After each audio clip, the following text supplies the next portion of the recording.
Yeah, all right. We are live on my second channel. What's going on? My name is Nate. I'm with Agrippa and Exiled. And today we talk about one of my first. I do feel like the end of an era because this was my first case to cover here on YouTube. And I enjoyed it from the beginning because it was one of those unique situations where you see the people arguing about being sued, but who the fuck would think that they would actually sue? You know what I mean? Yep. And so they did. Yeah. So for those Yeah. for those of you who don't know, we're talking about the non sequitur show. I know people are like, "What? That show again?"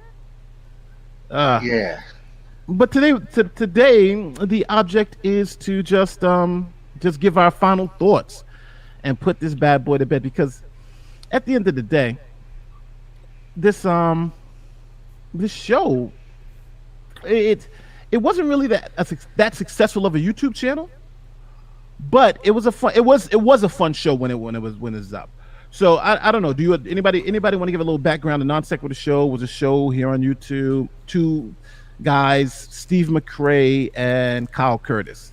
They had the show. It was a pretty decent show. Let me pull up the YouTube channel if it's still up.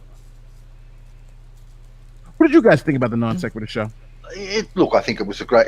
It started off a good show. They had a reasonable formula.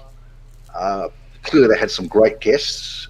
This wasn't a Steve or Kyle personality-driven show. It was the guests that drove the show. They became very top-heavy, sort of midway through into flat Earth stuff. The antics of both hosts burnt a lot of guests, and a couple of key ones like Aaron and Delahunty that were the core of that part of the community and their audience base. They burnt Kent Hovind, of all people. They could have had Kent and milk him for a couple of years every month. They weren't too successful when you look at real metrics. 500 odd shows over an 18-month period, 30 to 35 odd shows every month. Certainly the last six to 10 months, they were doing that number of shows a month and were making the best month they had, I think, was $4,600 all up. That's a lot of shows for not that much of a return on each show. Yeah. That to me doesn't sound successful. Was it sustainable? I guess comparably, modern day debate would be the comparable show of sort of the bro debate forum. I think James is 50 odd thousand subs, something like that.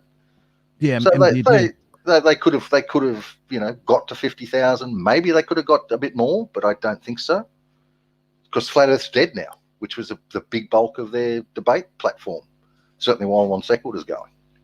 Yeah, he's at 49. James is at 49. Yeah. He's making it happen. James is making, but James is now. This is the new. I don't know if you guys can see. Matter of fact, I don't have it up. Yeah, I don't know if you guys can see my screen.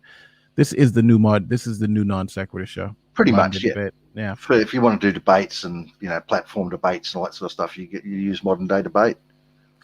Yeah, and this is what they had this though. They did have this in spades. So I remember I'm looking at. Let me see. Let's look at their best video. What was their best video? Probably the Hovind R and Ra one, I would have thought. Oh no, this one there. Here it is. They had some big name stars on here too. This is the most popular. Here we go. Yeah, 600,000 views. Yeah. Matter of fact, oh, look at this. Aaron. Yeah. Aaron. Only until you get here. Yep. Oh wow. You get Aaron. Aaron is their top 5, and look at it in their top 10. Yeah. Wow. Oh my God. Yeah, it's all Aaron Ra. He's there. He was there. He was their bread baker. Look at this. Aaron. Yeah, he's there. He was their money maker. Yeah. And but one thing now, why would they? Because I remember that was the first. For those of you who don't know what the story of the non sequitur show, the issue why Kyle kicked Steve off was because Steve killed their best host or their best guest, Aaron Ra, Matt Delahunty. And if you can look, because Aaron wants nothing to do with Steve. He thinks Steve is a horrible person. But if you look, their most successful shows, look at their first 1, 2, 3, 4, 5. their top 5 shows ever. Look whose name is on it. Yep. Aaron Ra. So you lose this guy, and if you look at their top 10. Yeah, he's still there, isn't he? 1, 2, 3, 4. Look, he's got the Look, he's first 9 out of the top 10 is Aaron. 9 out of the top 10 is Aaron Ra. And even going down. Keep look at going this. down. Aaron. Yeah.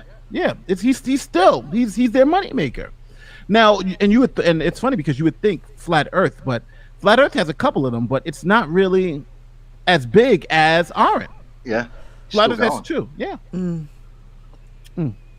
So that was the core reason why this guy was kicked off. He was kicked off the show because he killed their golden goose. And that's what you were saying earlier too, Agrippa. You were like, the business model wasn't sustainable because the guest stuff, the major guests stopped coming on the show, right? Yeah, I mean, when they took the cheap shot at Hovind, I couldn't believe they were doing that, because that's, all they had to do was sit down with Aaron, minimize the impact of Steve. Steve just had to shut up for a bit and bite his tongue and not be Steve on Twitter and pushing the bullshit he was pushing at Aaron or Matt, but Aaron particularly, obviously. Cut a deal with Aaron, so he gets to have a drink on every show he's on, and Hovind will turn up to the opening of a letter.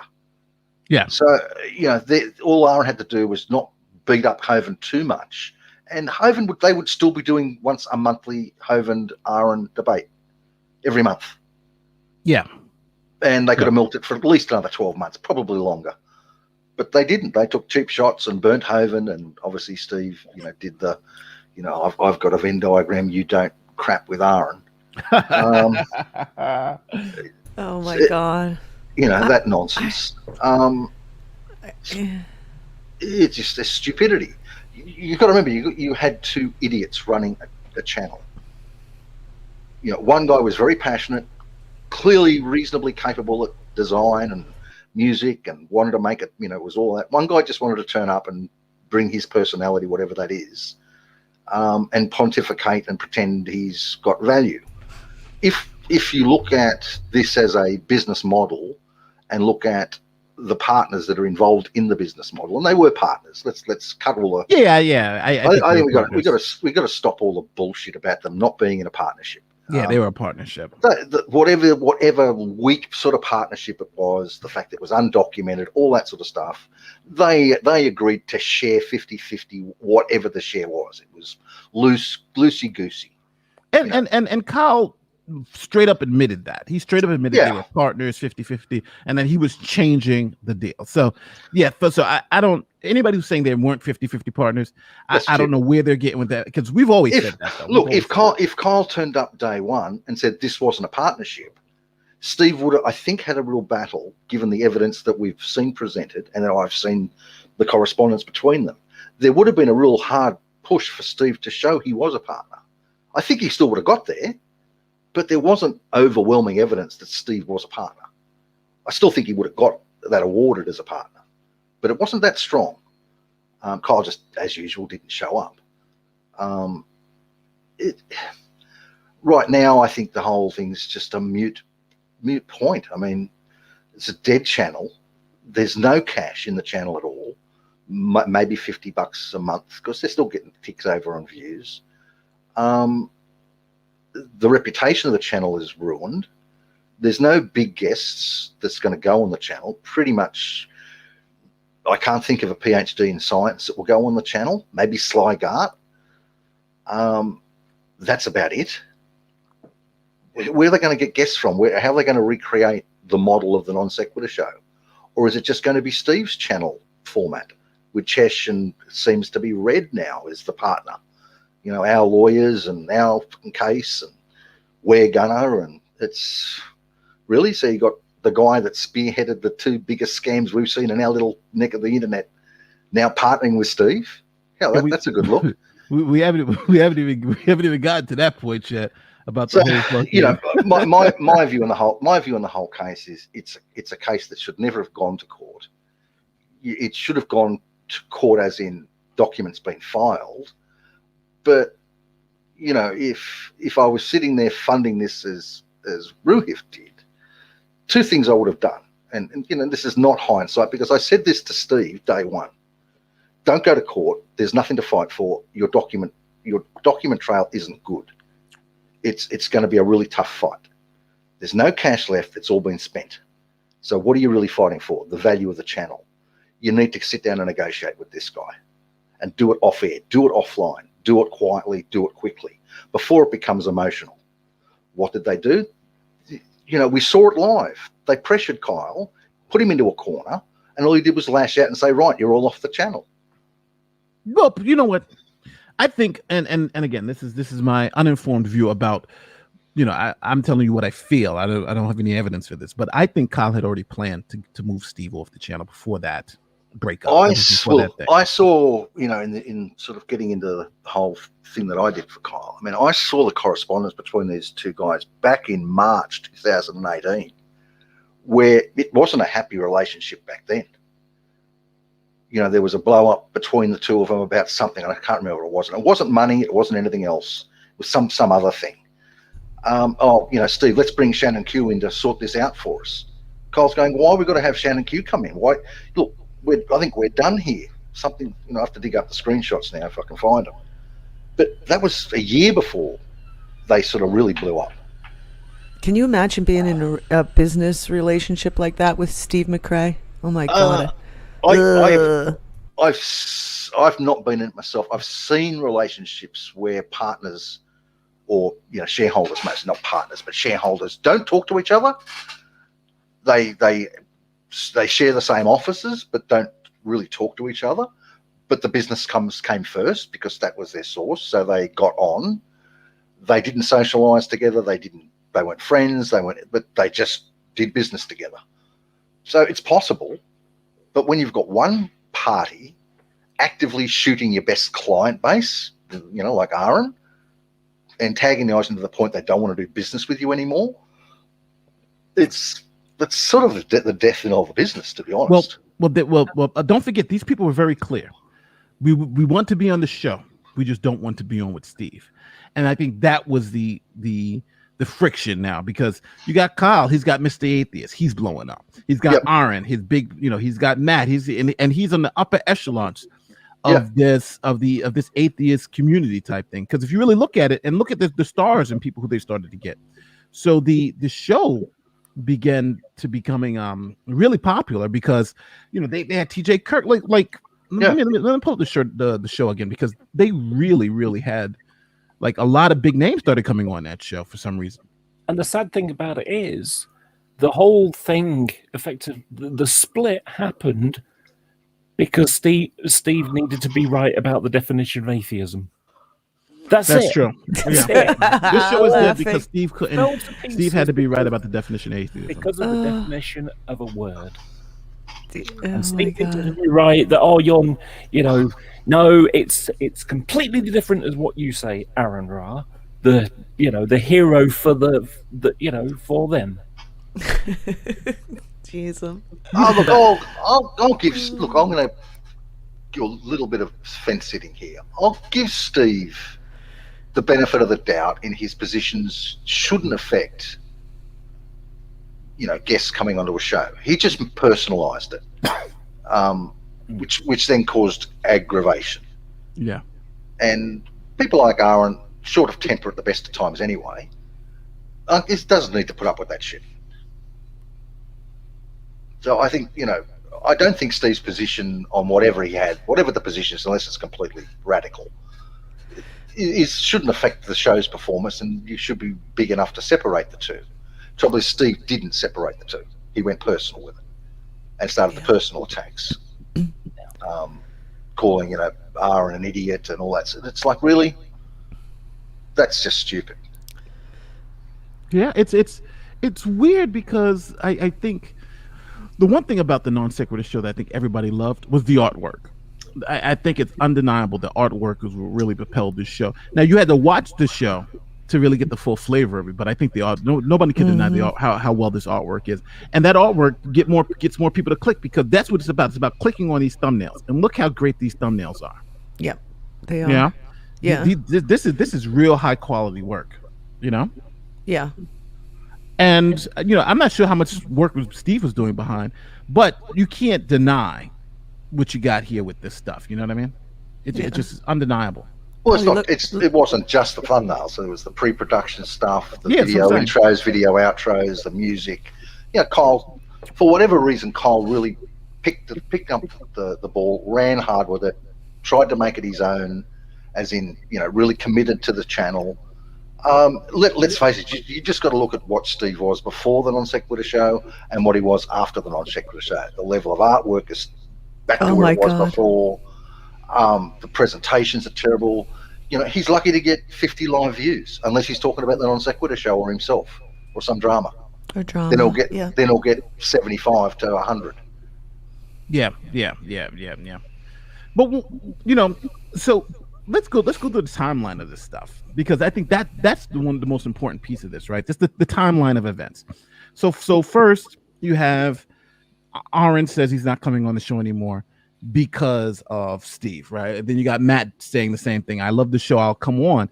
And then Kyle starts saying, from what I remember, Kyle is saying, well, he wanted to try to figure out how to separate Steve off of those days, because people are still saying we'll come on the show, but we won't come on with Steve. So that was like that first separation. So Steve was like going to have like certain days for just him, and then like on like some weekend shows, it was going to be so they can have these other guests on. That was like the happy median. And then I'm trying to understand what then caused Kyle then just to say, well, I'm moving Steve off the channel, right? Steve is not going to be on the channel anymore.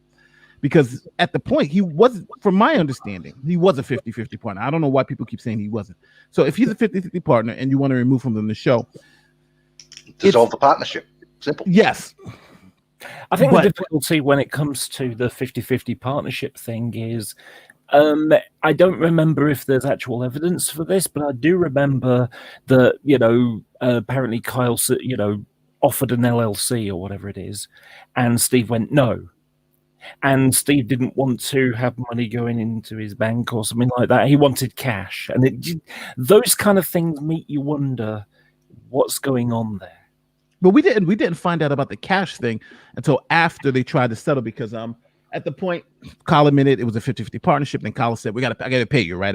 And Kyle kept saying, I have your money sitting in wherever, and I'm going to give it to you. And then the first excuse was, I can't give it to you because you told me you wanted it cash and you wanted me to defraud Medi-Cal. That was Kyle's more or less excuse. But then Kyle started trying to use that excuse to not show the books. Now that doesn't make any sense, right? But now we know Kyle didn't have any books, so he was just using the whole Medi-Cal thing as an excuse to just try to stall Steve. Yeah. And then eventually he wasn't counting on the golden gifts of Rubiv. Yeah. Yes. Yeah. I think the sad thing is, it looks like there were no books. It was basically a couple of amateurs trying to run a show. Yeah, it had nice, it was shiny because Kyle made it shiny, but really the roots of it as a business weren't there. They didn't have that. I don't know. Agrippa, I'm sure you know that for any business to work, you need to have a structural financial system in order to make it work. Not necessarily structured, but certainly some form of agreement of how you're going to run the money. And the simplest way is a joint bank account. This is not a multifaceted, complex business as far as revenues or costs goes. Yes, it's pretty simple. 5 sources of revenue, and maybe 5 cost lines to go, that were things like subscriptions and all that sort of stuff. Not hard to do that on an Excel spreadsheet. The simplest way to control money in that sort of instance is you have a joint bank account. They didn't even get to that point. What about Kyle's rent? I remember before. Come on, Agrippa. Who's going to pay the rent? But Steve agreed. But part of this whole process that gets blurred in history, for obvious reasons, by both parties and people that are supporting either side, we blur the reality of this. It's very clear. It's in writing. Steve said to Kyle, make sure you take some of this money that we've got coming in now to pay your rent. Yeah, I don't think Steve would deny saying that and agreeing to that. That there was an agreement that Steve made. Steve was okay in his situation because he was getting the after shows and he was, running his own channel, had his own support base. He was obviously looking for, a bigger earn because of the non sequitur on top of what he was getting. But he was okay himself. Kyle wasn't. And he was obviously doing quite a bit of work, relying on the show for its revenue. So, Steve actually did the right thing and say, hey, mate, you take the money first because you need it first. Yeah. But what Kyle did was take all the fucking money. He just didn't leave anything left. I think that's the point that can't be understated here. Kyle did, and we've been saying that from the beginning, right? Even before they filed. We've been saying Kyle owes Steve the money, right? Yeah. And that I think that's one piece that's been totally lost here. Is that I think, to be fair, everybody knows Kyle owed Steve, right? Matter of fact, let me play this clip. Go ahead, Exile. I was just going to say, would it be more fair to say that Kyle did not set money aside for Steve? That he was just getting this money and spending it like on what he needed? My suspicion. Yeah, that's my suspicion. I've seen no evidence. By the time I didn't look at his bank accounts because I had 3 days to put a document together to give a summation of where the business was. So I'm not going to go through, getting all his bank statements for 18 months and trolling through every transaction, asking him, is this he's in North Carolina, I'm in London. Okay, So so everybody understands what we were talking about here. What this is when Steve had said that I was Kyle's lawyer, which I was actually on vacation. I hadn't even spoken to Kyle. And so I'm on vacation. I'm, as you can see behind me, I'm on a tropical island in the middle of the Caribbean on a cruise ship with my family. And so when you're on the cruise ship, you don't get you don't get cell phone service, you don't get internet service, right? So we were there for days, and the non-set breakup happened while I was actually on the cruise ship. So when I came off, Drag was the one that called me. He was like, yo, I hear you're Kyle's lawyer and you're this and what's going on with non-sec? And I'm like, what the hell are you talking about? Something happened with non-sec? So this is me first hearing about it and getting all the details, and this is what I said. Now, obviously the narrative out there is that I always said that, I was, what's the narrative? That we were supporting Kyle, right? And we always said we were always against Steve, and we always said Steve was supposed to lose, right? That's been the narrative. Yeah, so and it's a ridiculous one as well. I mean, just from my own perspective, I have always said that that Kyle did the dirty on Steve. He kicked him out, and he should get his fair share. That I don't like Steve doesn't mean to say that I have taken Kyle's side. I never have. Ever. No, but I have. Yeah, I have. Yeah. Demonstrably, I did. Yeah. Oh, did I hope that Kyle won? Yeah, because that would just piss off Steve. But I never took Kyle's side on, yes, Kyle's right. No, yeah, nobody to do what he did. No, but matter of fact, I've heard very few people, and say that Kyle's right. Everybody, especially from Drag Hunt, like we all say the whole, Kyle did Steve dirty, but it's good to have video evidence because these clowns, they're going to say, oh, this was never said. This is this. So let's just play the video evidence. Here it is. If you lay with dogs, you're going to come up with fleas. It's just the way it goes. And I think Kyle got wrapped up with Steve. I think Kyle was doing all this particular work. I understand he's doing the graphics, he's doing the music, he's setting up the show, he's setting up the guests, and Steve's just showing up. But if you make that agreement, you got to be held by it. Now it's great that they didn't have it in writing, because they had it in writing, he'd still be screwed. I think Kyle can hold off and say, okay, well, we can do this for another year. But Kyle has an agreement. He admitted he has an agreement. So I think he's screwed in the short term. I think in the long term, it's good for Kyle. But in the short term, he's got to pay Steve his money. So, Eric, if you lay with dogs. Now, even from back then, we're all saying the same thing, right? It's clear. It's not like it's not even ambiguous, right? He's got to pay Steve his money. This.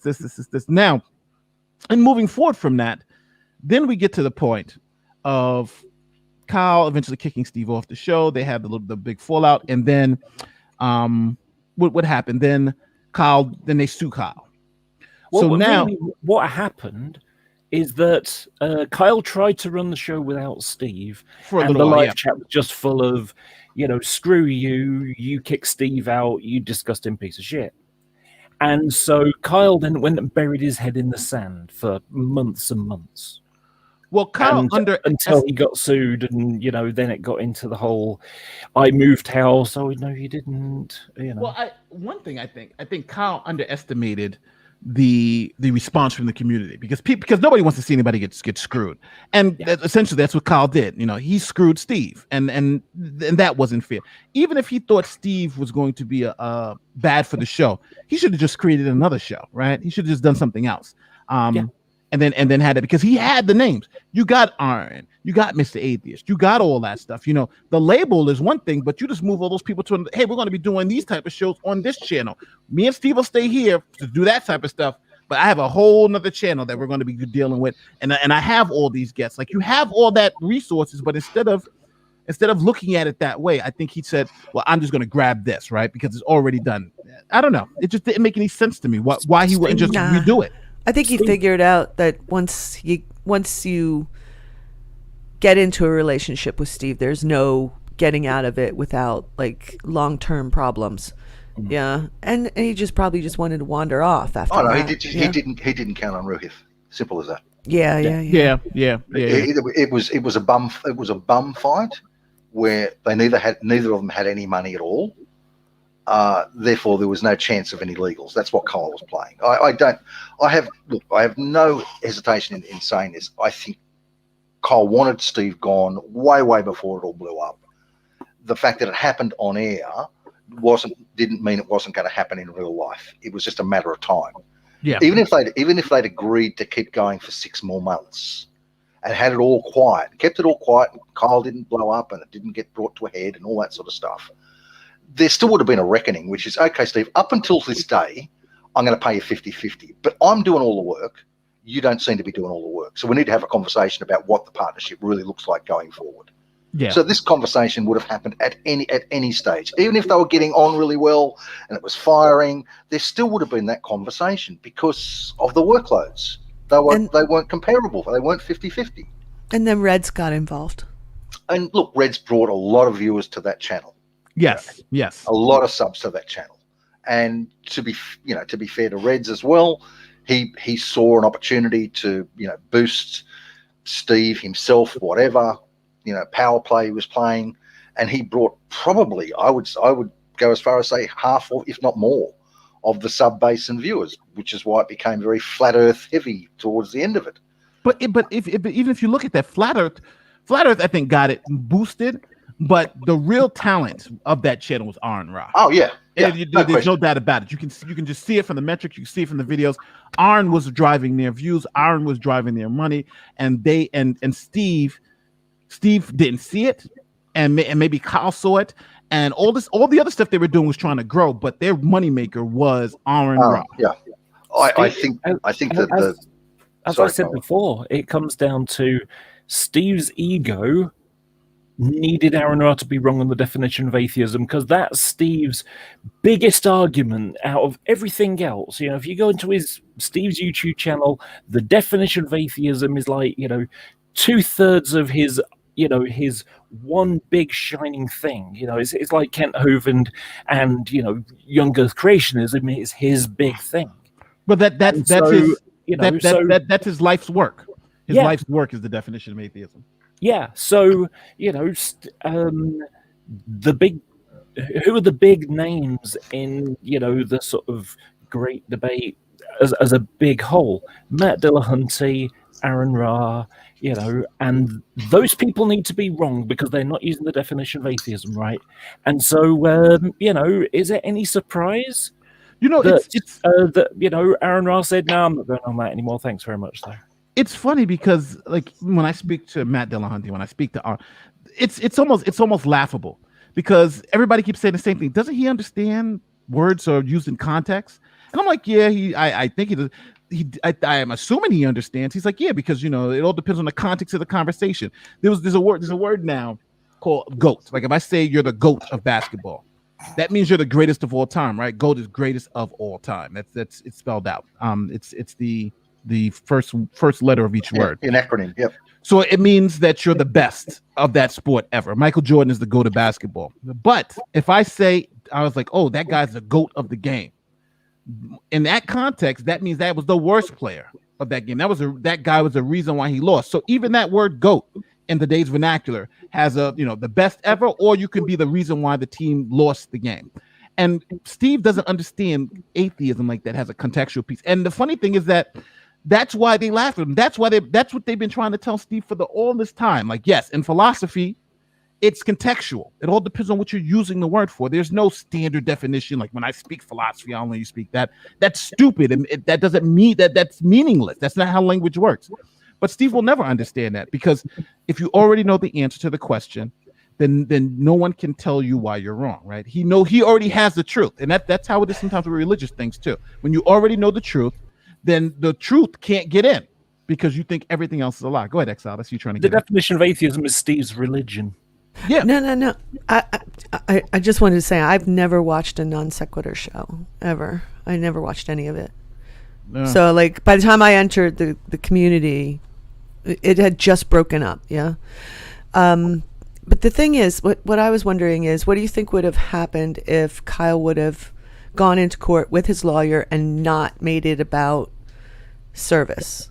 Would the judge have still allowed him to? It's like, all right, I fucked off. I didn't have a lawyer. I didn't know what to do. I got stunned and shocked and surprised.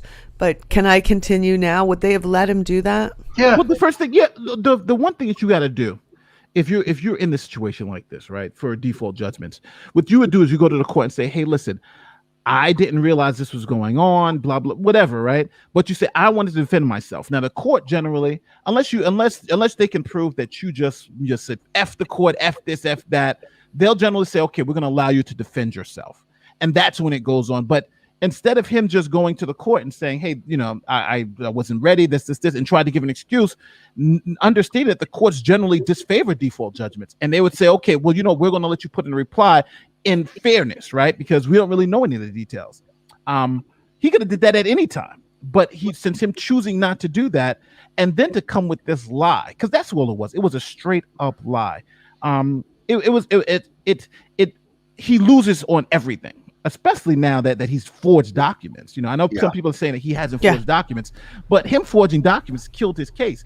Only thing he had to do was go to the court and say, hey, listen, can I put in a reply? And if they said no, then what are you turning over? You're turning over a couple of passcodes and all that stuff. It's done. It's like, what? Like, turn it over and be done with it, right? But in February, I spent the 7 days or whatever it was getting that document together for him to put some finances around the stuff. And look, did I insert his invoices in there? Yeah, absolutely. It was part of the game. Should Kyle be paid for his services? It's the same reason Steve should be paid for his services. Yeah. Everybody should be paid for their services. It's common law stuff. Now, at the point of finishing the document, it was all bound up and ready to go. The decision that I made for Kyle was, you need to file this at the court at the same time as you give it to Steve's lawyer. Why you do that? Because if I give a document to my counterparty, they'll pre-present that document in any way, shape they like, strip whatever they want out of it. So you give it to both the court and the opposing party at the same time. At that point, Kyle had agreed with me. That was it. This is going to bring him to the table where you can negotiate. The judge can see that there's costs in this business that weren't identified in Steve's original affidavits. There's all of the numbers, and no one has yet told me why these numbers are incorrect, because there are all the screenshots of the actual CSV files, and the screenshots from the actual system in that document where the numbers come from. The fact that these muppets don't know how to read a P&L, don't know how to read the document, is not my problem. I just wish he would have had a chance without going in there lying like that and thinking whatever he thinks. I found out about. He's like an idiot. Yeah. There might be another. I think his exact words to me. He was in the car driving to Steve's lawyer to hand over that document. In the car, he said, "Oh, I've handed it off. It's all done. I'm just going to go back and now file it to the court." I said, "Great." He said, "But I may have something that's going to end this really quickly." And I went, oh yeah, what? He said, possibly incorrect service. I went, oh, okay. And that was literally the last time I spoke with Kyle. Yeah. Literally the last time I spoke with Kyle. He's a fool for not continuing to take your advice, but whatever. He's a fool. Yeah. Yeah. Yeah. Because he probably didn't even need to do that. The judge would have just said, okay, yeah, you weren't here before, but now you are. Let's continue. And part of the thing I said to Kyle is you're going to give these guys access to each of the sources of revenue. They're going to check it, Kyle. You can't doctor this. I won't doctor this because it's so easy to verify the AdSense, the StreamYards, the Teespring revenue streams because they're going to log on. You're giving them the logons to see it. Yeah. So, there's no question in my mind about the costs or the revenue. They're real. It's arguable that the invoices for Kyle, are too high, shouldn't be there. Let the court sort that stuff out. Yeah, it comes down to, at the end of the day, this was Kyle just destroyed his life. And well, it's sad because to watch them dance on Kyle's grave, which I understand being in a lawsuit justified, you've won, but them to say they want him to go to jail, like, do they understand how easy it would be for somebody to file a complaint against Sean Hufford and have him criminally investigated, or even Ilya Moon and have her criminally investigated, right? The reason why she's not being criminally investigated because during our interview, I said, if you come clean, I wouldn't press her. I wouldn't go, right? I feel that they were emailing me back, send us more stuff. This is great. This is it. Oh, here is the place you need to send it to start the investigation. We didn't do any of that, right? Why? Because I did. You sent it to the right place? I don't know. I sent it to where you sent it. Nobody got back in touch with me. They probably don't care about what I have to say. No, because it was me, the plot hole, FTFE. So after the thing came down, I sent it to the cops, like, yo, listen, this is what's going on. You got to figure this out. They said they kept responding back to us like, yo, we want the papers, send it to this place. But then after Ilya came on and spoke, and we were like, we're not going to bother it. And it came down. She had admitted that she had lied. She had refunded all the money. So why now put her in a position where we're going to get her criminally charged, right? That just didn't make any sense. So it was kind of like, and plus I had promised her that. I was like, I'm not going to do anything further because it didn't, at that point, the scam was thing. And the same thing with Sean, right? Anybody can go report Sean right now. For those, they got the video. He defrauded the community for $10,000, and he could get arrested for exactly what he did. But you know what happens? No one wants to do it because no one wants to destroy anybody's life. They are seeking to destroy Kyle's life. And the weird part about it is, out of the three, I think Kyle's crime is not as serious as faking cancer to a community of people, as faking homelessness and stealing. I think stealing money from hundreds of people is not as bad as one business partner stealing some money from Steve. That, you know what I mean? Yeah, absolutely. This guy stole. She stole cancer funds from hundreds of people. This person stole fake. This is crazy, and they keep doing this. This is all on Red Rhetoric's channel. So, but one thing I wanted to bring up before we get into so first we heard about when we July. This is 2 months before the lawsuit starts. So this is what I want to play. This is what I said again 1 month before the lawsuit started. Again, because Steve and I are always going to say, we were all on Kyle's side, blah, blah, blah, blah, blah. But here is the truth. So let me play this last clip. Again, this is a clip from Twitter. So Steve filed this case August 23rd. And this is my video from July 28th, 26 days before the lawsuit. I do want to just give my personal opinion right off the bat so people who are watching this can know exactly how I feel about this thing. I think no matter what happens, I think Kyle, unfortunately, is a scumbag. For what he did. You got a partner and you guys brought the show up together. You should pay the guy, give the guy whatever money he deserves. Don't get me wrong, I'm no fan of Steve. I'm not cool with Steve at all. But what's right is right. You guys started the show together. The guy hasn't got any money. Even though, I understand you're trying to, there's this fraud aspect that you're trying to put out there, but you should just give the guy his money.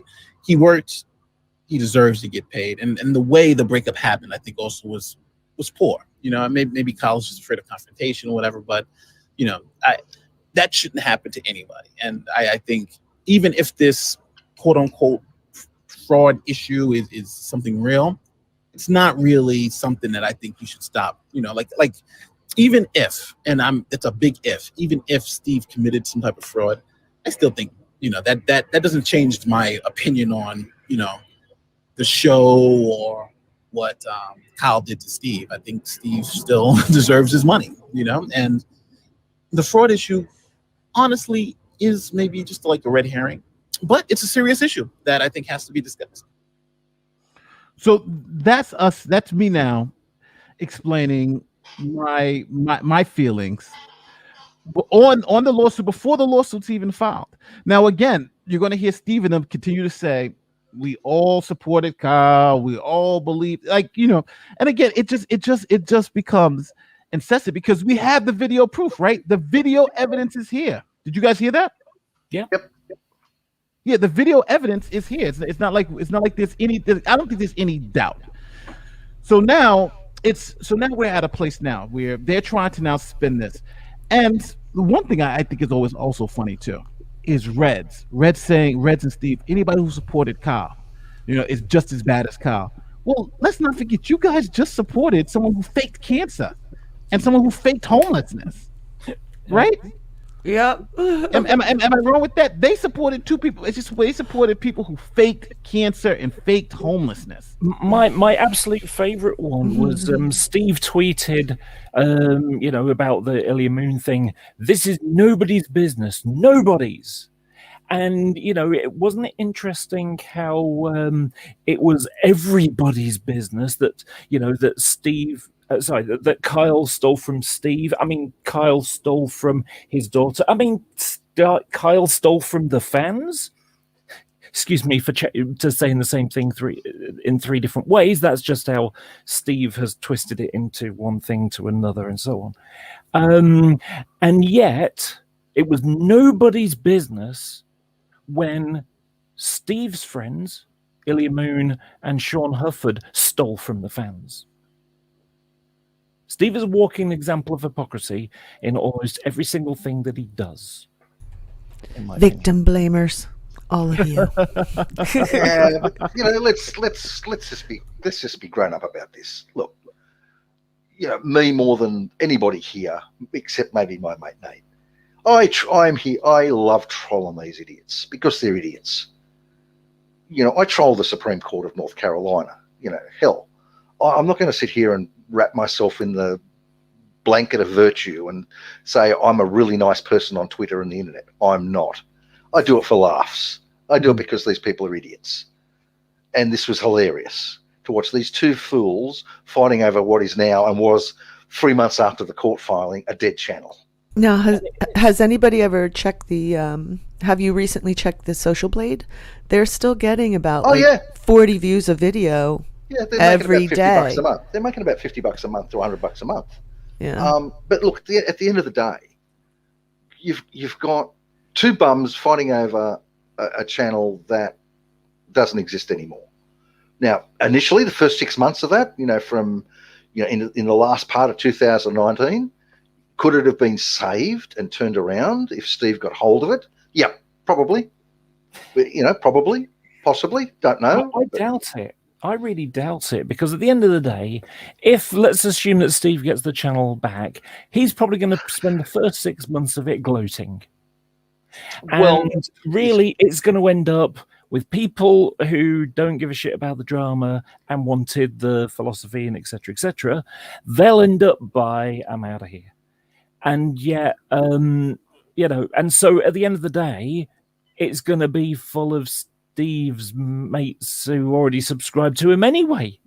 That's true. So he might as well have not even bothered with all this legal stuff and just have kept going with his own channel, because it's really, ultimately, and this is, my belief of how it will go, I think it's just going to be a dead channel in respect to lots of people watching it. It'll just be the same old people that have been watching the whole thing from Steve's channel anyway. Look, let's face it. It's been interesting because we've had lots of legal discussions, a bit of finance discussions, law of North Carolina, we know far more than we probably should ever know or want to know. But I'm going to wear a little bit of my humanity and say, is Steve at the end of the day gets $150,000 worth of damages against Kyle, gets the channel back next week. Kyle goes to jail for 6 months. Is Steve going to be better off in his real life? No. Because to me, okay, I understand people, taking legal action over assets and over, I've been in, those sorts of business litigation myself. You're fighting for something. Ruh's been fighting for stuff in a litigation in his real life, and fought hard and won, or settled maybe. Well, that's a win. But for me, I fully support Ruhif's standing by your friend.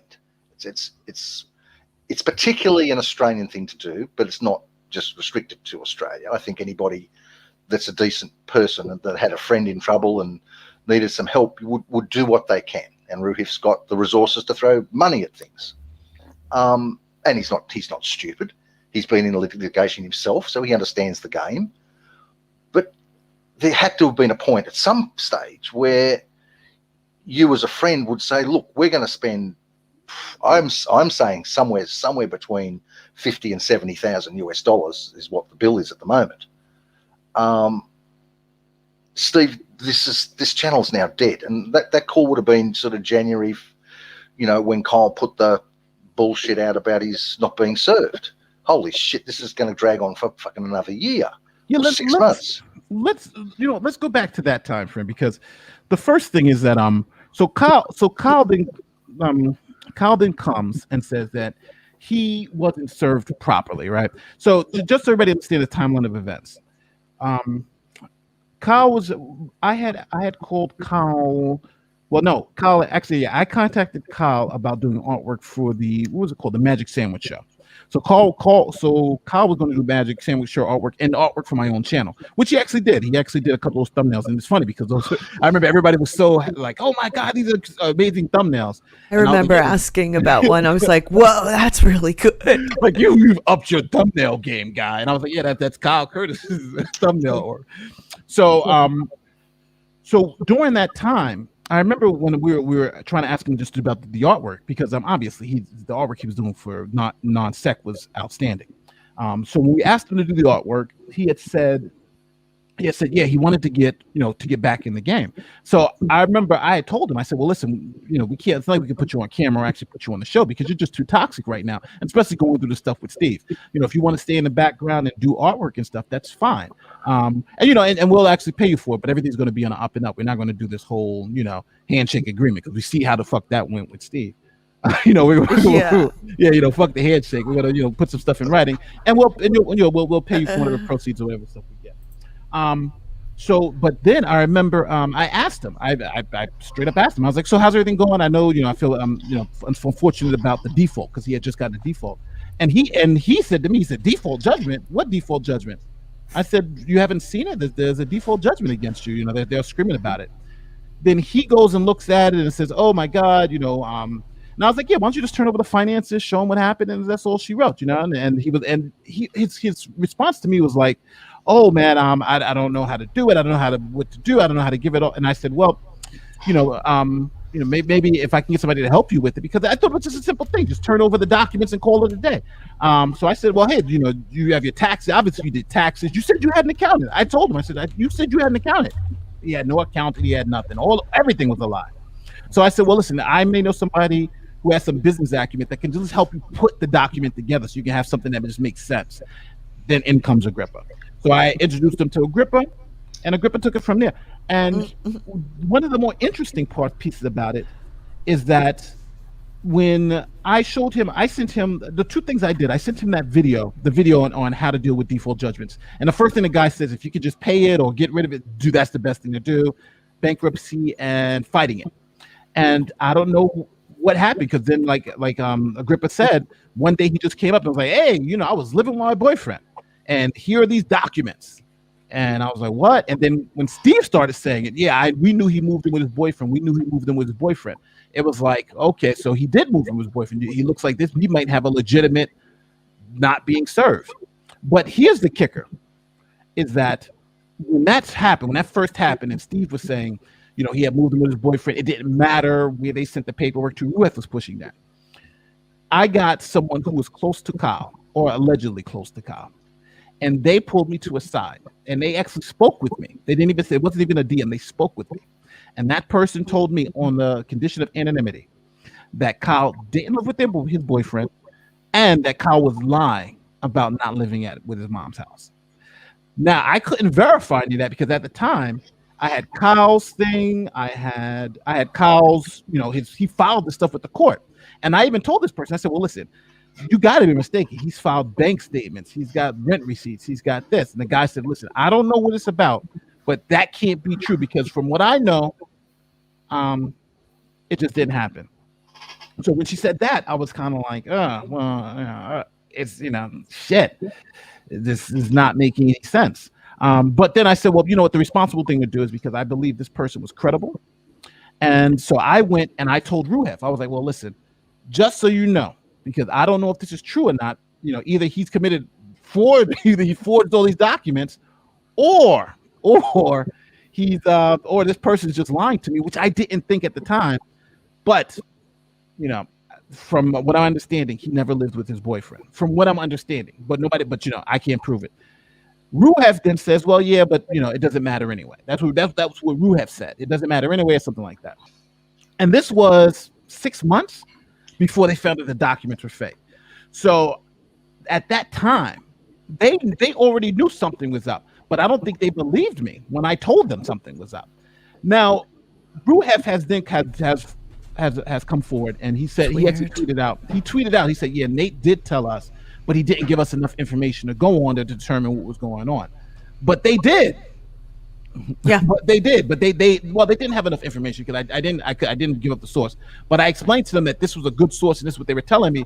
But I didn't believe it, or I couldn't believe it, because obviously he had turned in documents. He had turned in court documents. He turned in bank statements, and so that it was just hard to overcome that. So they knew. So it wasn't like they didn't know. They knew earlier on what was going on. And then that's when kind of everything just fell apart then after that, because obviously then he lied, and then at the end when Ben came forward, it was kind of like, oh my God. And I remember, and I when me and Agrippa were talking about it, I remember there was at one point Kyle was considering, I think, filing for bankruptcy, and during our conversation, he was asking me about what to do, and I said, well, listen, you need to speak to a North Carolina bankruptcy attorney, and if anybody wants to see our DMs, it's actually on this channel. There's a video link about me and Kyle's conversations. It's all there. It's everything there, and you'll see. I keep telling him, go speak to a North Carolina attorney. You need to find out this. I unfortunately don't know these rules, but you need to go figure this out. And it's sad because I think at the end of the day, he may lose his freedom again for bullshit, because that's all. This was bullshit, and it was so avoidable. Why lie? Why? And why go through the pain of forging the documents? That just it still perplexes me to this day. Well, no sane person would do it. Bankruptcy would have made sense because that's what happened. Kyle just spent the money that was coming in and didn't have any to give to Steve when Steve demanded it, right? So that would have made the most sense. But again, okay, that could be the case, and that I think it's pretty much certain that was the case. I don't believe in an instance that even at the time of there being a pot of money there of any sort, there wasn't enough. There seriously wasn't enough cash flow to build any sort of bank. I can't remember the exact numbers, but God, the last 6 months they were making $4,000 to $4,500 a month in total from everything. It's hardly a living wage almost. Well, when he was talking to me about when we were talking about whether, because at first it was kind of like, well, just give everything over, right? It's not worth it. You can do another channel to just get behind you, just give everything over. Again, I just don't know why he just kind of made all this stuff up. It just doesn't make any sense. Yeah, he said he wanted to give it all over at one point. So. Well, yeah, he was okay with it. I mean, the strategy that I gave him was, look, this is, you've got a default, mate. You're not giving me much to work with here. The only thing I can suggest you do is you've got to comply. You've got an order to comply with. And I think if you read the first page of that document, there was no mention of this not being a partnership. There was no challenge to the partnership. That was all moot. There was no point trying to challenge the partnership at that point. It was presenting the company's finances. Now, at no time, and Steve, I know you're listening, mate, and all your little fucking intrigue felines, you show me in the original order where it asks for a full general ledger, where it asks for bank statements, where it asks for cash flow, where it asks for any of the things that you post hoc have now added to say this isn't real finances. Let me tell you something, boys and girls. I sit on board meetings, about 5 a month. That's the level of information I get from companies turning over hundreds of millions. There's just more zeros on the end. It's a snapshot. This was a business that was liquidated. It was in administration. It's self-administration. It had stopped trading. All the numbers are correct. See, the problem is that they couldn't argue with the amount of money that was coming because that's just from AdSense or whatever they were getting. They could. The only thing you can argue is how it was spent, and that's where I think the fight was going to be, how the money was spent. Absolutely, and that was the whole purpose of that, and the fact of copyright. And to this day, there's strong rumors that Kyle doesn't even own the copyright. I don't know who does. Certainly not me. I'm not going to spend a cent. I've given enough time to this stupidity. I'm not going to write a check out for dumb copyright to fuck with Steve. Why would I spend a cent on that? But the rumor is, don't know where it came from, but it seems to be that it's been sold off. But that was the time bomb to get them to the negotiating table. Kyle sold it. Kyle sold his copyright. I've heard that, and I can't remember where I heard it from. Yeah, I've heard a rumor that he sold the copyright to somebody just to mess with Steve. Just to mess with Steve. I mean, the whole point of the copyright bomb, why there was 40 pages of his copyright in that document, was the obvious potential for strikes. So you get the channel back, mate, but guess what? I've got a shotgun to your head called copyright. So we need to negotiate something. And I would have assisted him to negotiate an exit. Ruth and I could have negotiated something that would have maintained face for both parties, given Steve a drip feed of the show, and allowed Steve to walk away, or Kyle to one of them to walk away with their head held high as a winner, and both would have thought they were winners. And Steve would have got the revenue going forward, and an agreement from Kyle to pay him, $100 a month for 3 years. And this is what it comes down to, isn't it? Is neither of them wanted to compromise. There were two idiots. Yeah. Fueled by other idiots, funded by another idiot. Yeah. Crazy. So now, again, if everybody wants to see the DMs between me and Kyle, they actually there's a video up on this channel. I go through it all. But so now we get to the point, right, where he says, he goes through the video that I sent, because again, it was a YouTube video I sent, how to deal with default judgments to help him. He goes, and the plan was with Agrippa is just to turn everything over and call it a day. He then, out of nowhere, says, literally, then out of nowhere just says, hey, I'm going to fight it because I was living with my boyfriend and I have all this stuff between me and my boyfriend, and turns in all these documents. Then you hear about me, the person who gives me the information. I then give it to Ruhev. So that's where we're at that particular point. And then the coverage starts to happen. So then from that point on, I don't understand why Kyle at that point doesn't come clean, because now this went on for almost a year. And at any point in time, he could have just came clean and just said, hey, listen, I'm turning over everything. Forget about it. Right. Why continue on? And especially after he got that $5,000 from the for Scotty, he could have used that to just turn it over, right? Because now he's got Scotty submitting forged documents, in her response. So, and that's when you get a lawyer, and we had a look at Scotty and her background and all that sort of stuff. They weren't a crappy little law firm. That's when you negotiate. I mean, there was just no negotiations ever contemplated by either party, from what I can see. I also want to point out that that Steve and his pals have kind of accused, Kyle of doing a fake fundraiser. But of course, we know that even though he raised a load of money to get the lawyer was paid. Yeah, Oh, lawyers don't turn up unless they're juiced. So Yeah. The lawyer went to court. They was fighting. Yeah. So yeah. The lawyer was paid again, but that's just because they got caught up there with all those fake fundraisers. And let's just keep it real.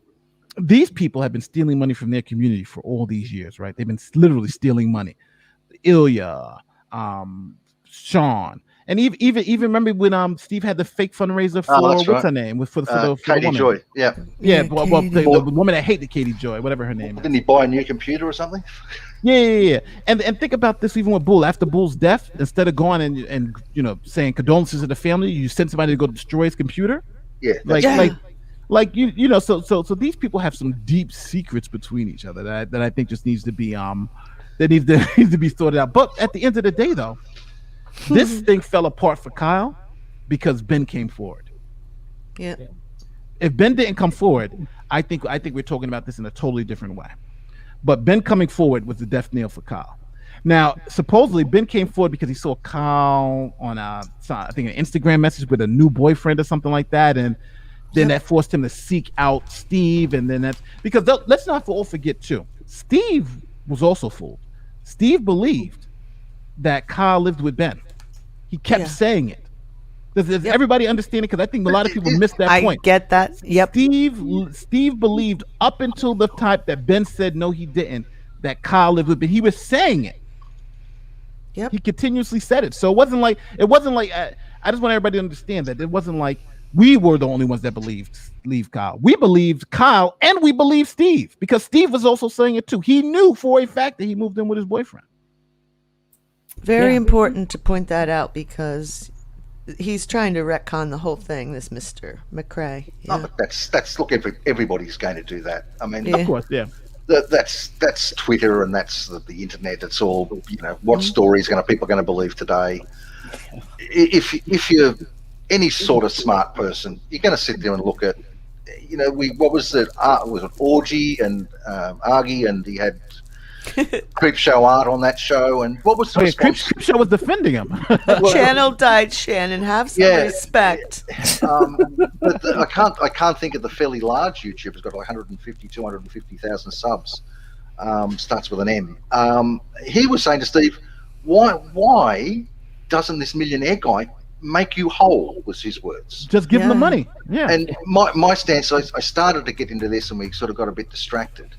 At the end of the day, I played the legal game. Ruhif played the legal game. I wasn't going to write stupid checks out for an idiot. I've got other people I'd rather give the money to if I'm going to give money away. At the end of the day, Steve's life is worse off than when he started this. His channel is tanked. He's now surrounded by idiots. Anyone that could have been a guest, Herman May, Dr. Misha, Hovind, Aaron, Delahunty, anybody of any sort of draw. And now we've seen, Team Stepdick and Fight the Flat Earth distance themselves from all this. Well, that's because they know that Steve's a loser. It's the problem is that when anybody looks at this information critically, then you know you're on the wrong side, right? It's as clear as day. So I think that's what happens a lot of times is that people on Steve doesn't want people to hear the information. He doesn't want them to see stuff like this. Like this is like here is the clip, and that's one thing that's great about us being online is that we have the video evidence. So here is the clip, just so everybody understands, of Steve telling everybody that he knew that Kyle moved in with his boyfriend. So again, everybody was believing Steve. We weren't believing Kyle. Right? Kyle, even though Kyle was silent.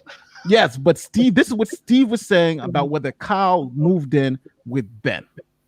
Steve did. People got a hold of it very well, and I said, okay, great. Then I'll show people how to find it.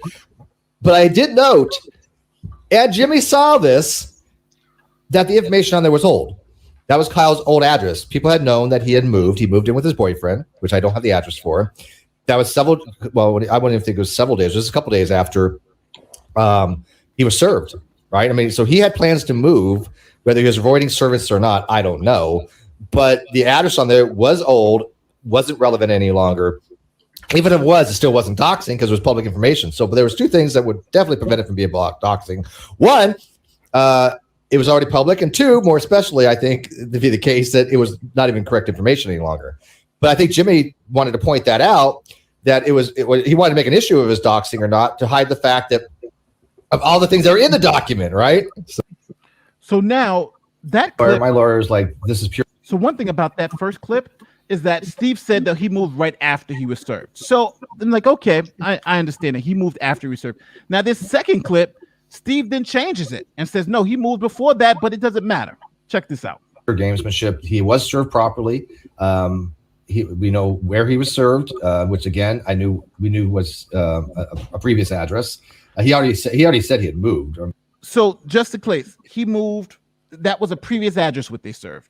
That's where they served. So Steve is saying they served the previous address. Listen to what he says. He was living with his boyfriend or something like that. But it was a proper address. It was signed by an adult. It was a legal serve. Simple as that. And he knew about it. And the fact that he knew about it, that's all that matters. He had menzoria.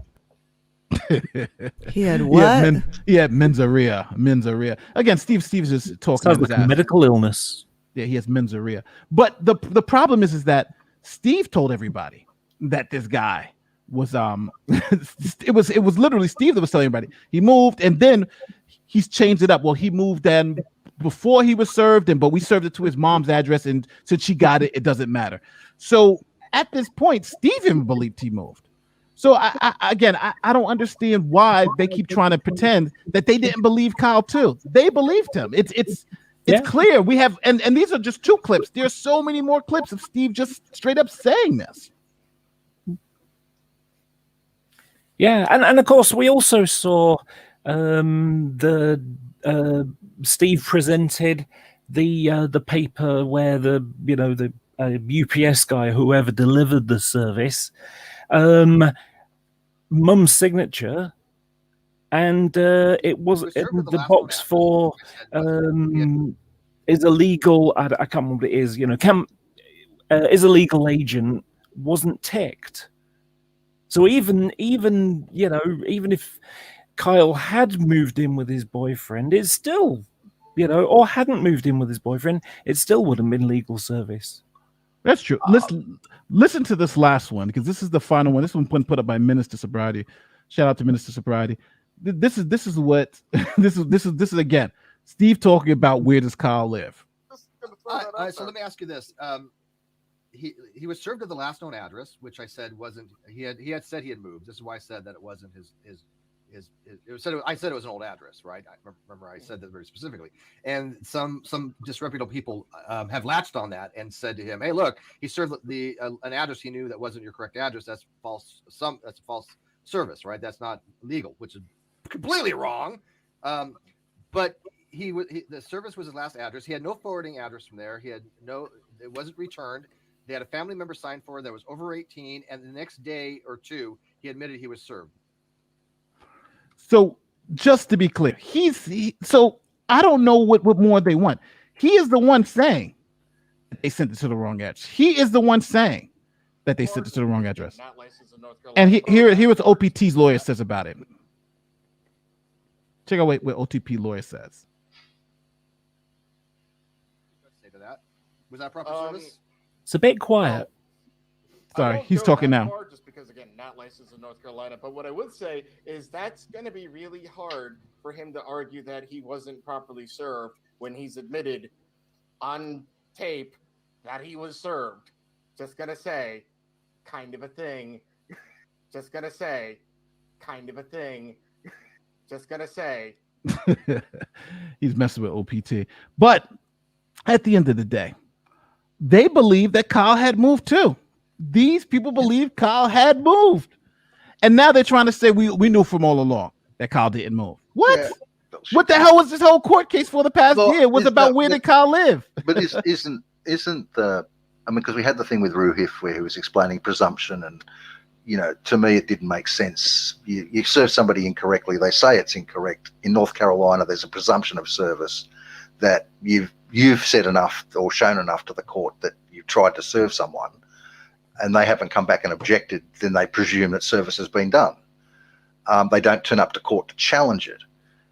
What I think that, because I'm going on the Twitter stuff that I've read in the last month, is that, you know, and even Ruth said we could send it anywhere and that it'll be presumed service until it was challenged.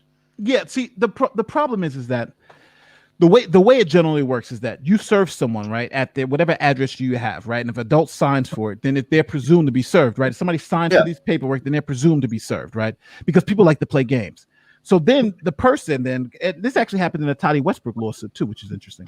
So when the court initiates the process and says, okay, this person was served correctly, the person then can come forward and say, well, I weren't served correctly. And then they'll say, well, did you live here? And then the person then shows proof that they weren't served. I wasn't living at, this is the ad, I wasn't living here, I was living over here, or whatever have you. So Ruhev, what he doesn't understand is that there are multiple ways that you can serve somebody. For instance, if you have an attorney, most people who are like Donald Trumps or whatever, they don't get served personally. You serve their attorney. Yeah. So you send their attorney. So in that case, if you're serving somebody's agent, someone's attorney, then it doesn't matter where the person lives, right? They can live in a pit, they can live anywhere, right? You've served their attorney. So that's when their address doesn't matter. But this wasn't that type of thing. They were serving Kyle. They weren't serving his agent. So if you're serving Kyle, then obviously his address matters. So Ruhev's argument was always that Kyle's mom was his agent. Okay, fine. If that's the argument, then he's right. It doesn't matter where Kyle lived because they filed, but his mom wasn't his agent. And the court at the end with the actual ruling, the court said Kyle lived with his mom. It didn't even mention the word agent in there. So what they're trying to say is they're trying to say they were right because the address didn't matter. But they're not, because if you just read the order, it straight up says Kyle lived with his mom, right? It's like there's no bones about it. So. Okay, Nate. Now we're into the pissing competition between what they're saying and what reality is, or what the law says, which is just totally a waste of time. Oh yeah. Because right now, who cares? Because no one really cares. The fact that Steve's still, channel is tanking, he's got nowhere to go, he doesn't pay child support, he's a bum.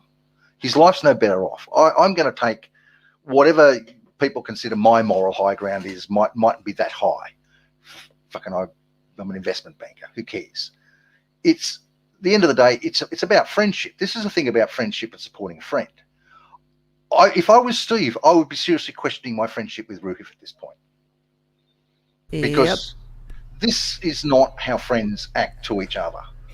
Supporting him in his legal battle, absolutely. There comes a point, probably when the finances were put forward and then the whole incorrect service thing, that you'd stop and go, this is not good. Sit down with a lawyer and say, give me the prognosis of this. How long is this going to take? Another 12 months. Shit, that's another 20 or 30 grand, maybe more. Let's stop this now, Steve. We're flogging a dead horse. The channel's dead. No one's going back to it. This is what we're going to do. I'm going to give you 20 grand to relaunch a new channel. I want to see a budget and a business plan from you. I'm going to help fund you and get you into some decent accommodation, so you've got a little studio that's yours. You're not sharing with 5 other homeless guys. You get your own bathroom, your own kitchen. You can have a little studio area where you can create content. Let's get some professional artists in. Let's get a professional producer in that knows what they're doing. Let's pump the algorithm. Let's relaunch the new Non Sequitur show, or we call it something else. I want to see a business plan, and I'll support you for 12 months instead of giving it to the new BMW that the lawyer is now driving. Agrippa, I think the problem is that Ruhif knows his place. Having expectations for Steve for him to put in any sort of actual effort into anything isn't going to work, right? Yeah, we've seen what happens when that sort of thing tries to occur within his realm. Well, that is true. Would you even bother going down that path with someone like Steve? As a friend, yeah, I probably would, Drag. I probably would give it a go. Because the alternative is I spunk 20, 30, 40 grand up against the wall and give it to a lawyer. Well, I mean, I could sell you one thing, Agrippa. I have a bridge to sell you, Yeah. Might cost you 20K. It's, again, I just come back to the simple act of being a friend. And sometimes being a friend means you've got to say to your friend, hey, you're being an idiot now. This is stupid. Here's a better solution. And if your friend decides, no, they want to go down that path, then you may decide, I'm not going to fund that part of your stupidity. Sorry, you're not going to play that game. I don't know what Ruth. Okay, he said many times it was for giggles. Now it's all about justice. But you're playing giggles with your friend's life. No, there came a funny moment when Steve started saying, I don't even care if I get the channel back. Yeah. I just want blood. And then we were all looking over at Cheshire Vic and like, good to know, huh, hon? Good to know. But then it always comes down to this also. Then what the hell about the person who just stole $10,000 faking homelessness? What about the person who just stole $5,000 from the community faking cancer? Right? Is do they not retribution for that? They really want retribution for a dead channel, but don't want retribution for them being conned. Why? Because it's their con, right? As long as they're the ones conning people, it's okay. But when it's somebody else conning people, well, when they get conned, even for something that's so trivial, it must be, Kyle must go to jail. Kyle must go to jail. And of course, not only that, I mean, Steve didn't really take part in that element of it, but I showed a video, an awful, terrible video of where, Reds and Sean and 82 and Cheshire were basically laughing and joking at the idea of Kyle being raped in prison. I mean, that was just obscene. But when it comes down to Steve, this is the only real success he's ever had. So I can understand why he, he's clinging to this little tiny molehill of success he had. But it's not going to change anything in his real life. It's not going to change the fact that he lives in a tiny room in a house with 4 other guys. And, probably the only biggest element of real human life contact he has on an average day is when he goes and buys a $1 egg roll sandwich thing.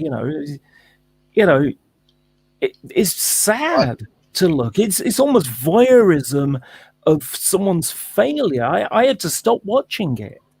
Well, look, I will continue to poke them on Twitter because I find it hilarious. But really, do I care about Steve? Do I hate Steve? No. No. You know what, Steve actually is, the only thing Steve's done is disagree with me and then block me. And I went, okay, you want to play? Oh, well, let's go play. Before that, I didn't even have a relationship with Steve. I mean, the whole Agrippa bullshit is because of Steve. And I don't mind it. I'm having fun. It's a giggle. Have I spent any money on it?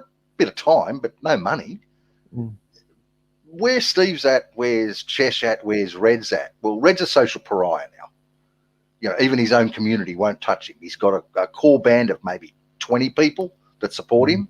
He announced yesterday he's closing his Patreon because he doesn't do lives. What are you talking about? You're not closing your Patreon, Sparky. You don't have any Patreon left. They've all left you. And it's interesting to see all the people that have been besmirched in this exercise by Steve et al. Let's run through the litany of names. Katie Joy Paulson. Don't particularly think Katie's a great person. Don't think she's an idiot. Don't watch anything she do. I don't know anything really about her. No. But her channel's exploded because of Steve. Nate's channel's exploded, but not because of Steve. There you go. Nate used a bunch of Steve's stuff to work out his pattern, his delivery. But all of Nate's videos, pull up the top 10 in Nate's videos. Got nothing to do with non-sector. It wasn't even on the channel. Yeah. Godless Engineer, who they're still trying to rope in. His channel's exploded. Aaron's channel's exploded. Matt's channel's exploded. But it's the reason why I think FTFE, Team Skeptic, and everybody sees it is because if you want to have a channel like, the biggest channel back then was Reds, right? Reds was the big dog. But then people saw that he just got lucky because he was the first. His channel doesn't grow. Steve's channel, he got the 3,000 overnight subs that came in and no views. So everybody, I think, at a point, you see it. You see like, oh, these people aren't helping me grow. They're holding me back. The non-sex stuff was holding my channel back. It was good, like you said, to learn, like, because I always say it's best to learn from everybody. Like the way I live stream, it's more or less a cut and paste of drag. The way drag live streams, I took that and drag even gave me tips. Like, you should do this, you should do this. So I use that. The discovering of people, my takedown videos. Those are all, I had to improve those with Steve takedown videos. Here's how to take down Steve. Here's how he's lying. Here's the receipts for that. And every little thing teaches you how to make your channel better. But I think when at a certain point in time, Katie Joy, Mr. Atheist, all these people figured out simply that Steve is a pariah. Reds is a pariah. And they will take your channel down and they will destroy your YouTube career. Look at Reds. Reds can't do anything on YouTube anymore because the first thing they're going to say is this guy holds fraud razors all the time. Yeah. That's his thing. He shouldn't even be Red's Red. He should be Red the fraud guy. What's really sad about this? At that funeral thing, Reds told me that he was really getting a bit depressed with the whole flat earth stuff, that he was getting death threats and stuff like that. And it was having an effect on him. And I said, why don't you just back out? Well, you can either just make a declaration and leave, or you can just leave it a couple of weeks and then make a video and then leave it a couple of months and just gradually fade out of it all.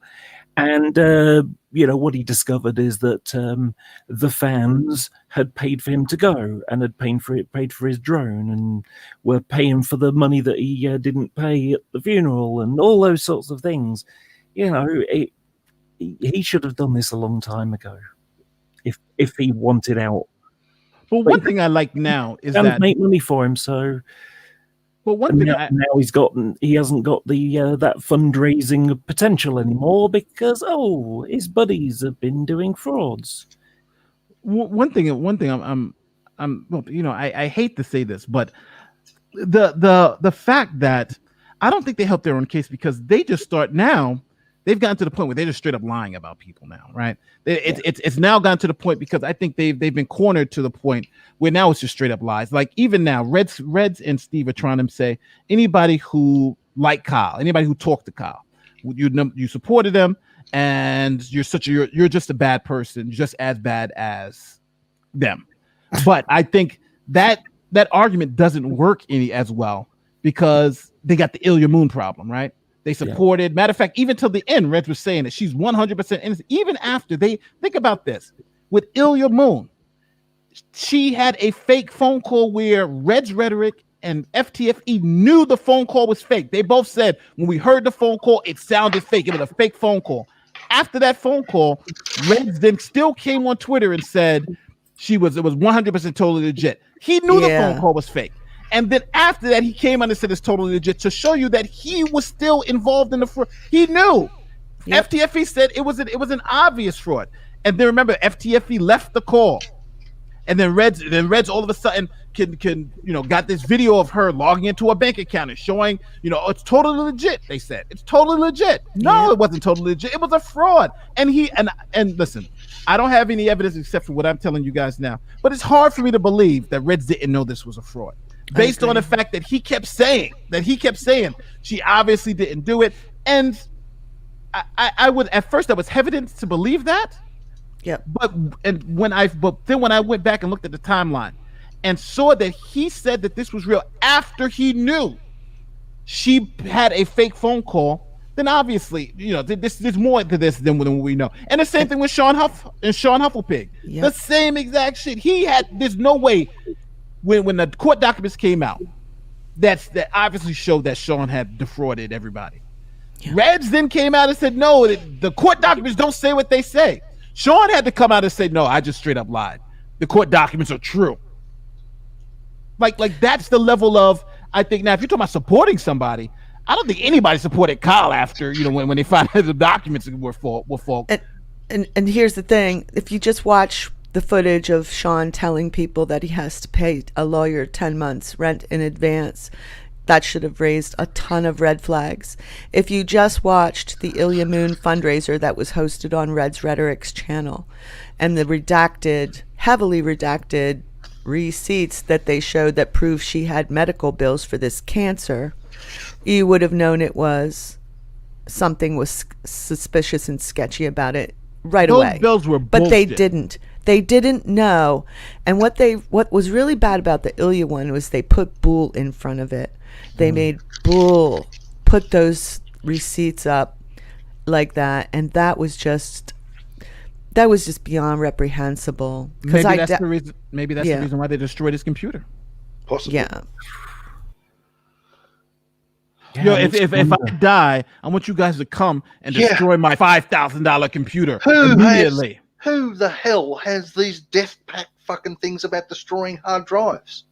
Yeah. Except fucking sick pedo type child fucking networks. And then to blurt it out in or public, fucking like money launderers or criminals or fucking drug runners. Who does stuff like that and boasts about it live? Yeah, I've got your back, mate. Reds to Steve. It's perfectly normal. It's perfectly normal. You know, people who are well adjusted always do stuff like that. Yeah. I mean, what is on these guys' hard drive? That's what I want the police to have a look at. What the fuck are these guys got on their hard drive? Well, so now, just so everybody's clear, if you guys want to see my full conversation with Kyle, it's the video's up here. Me and Agrippa did a video where we went over how we did we were working with. Well, you did the video on how you did the finance with Kyle. I think that's on my channel. It's my other channel.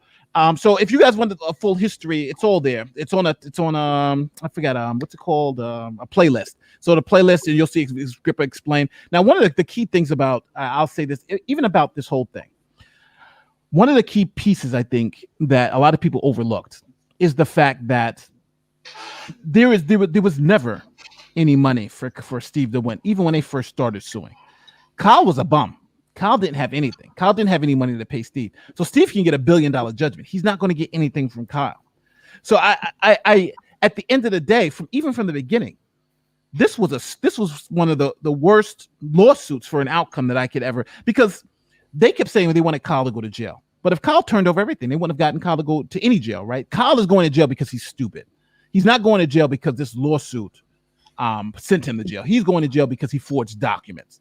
That's the difference. And I think all this could have been avoided with him it could have been one piece of paper. Here's the paper with all the fucking passwords. And that's it. Done. Right? Here's the password to Teespring. Here's the password to here they all go. And one of the things that always confuses me about this case is that I remember the week before I went on vacation, Steve was going around to other channels using the non-sequitur show. Like he was going around in other channels under the non-sec stuff in their live chat. So he had full access to the Streamlab stuff. Yeah. Yeah, because when you whatever. For those of you who are not YouTubers, Steve used to go on to and chat on other channels as the non-sec handle, as the non-sec show. So Steve had control to go into the back and look at, how much money they were making from AdSense and all that. He had all that up to a certain point. And that's when Kyle cut him off, and that's when they had the big blow up because Kyle changed the password on him. So think about this. For about a year and a half, Steve had access to everything until Kyle cut him off. And not one day did he look at anything. He didn't know how much money they made. He didn't know anything. Remember, he said, I know absolutely nothing.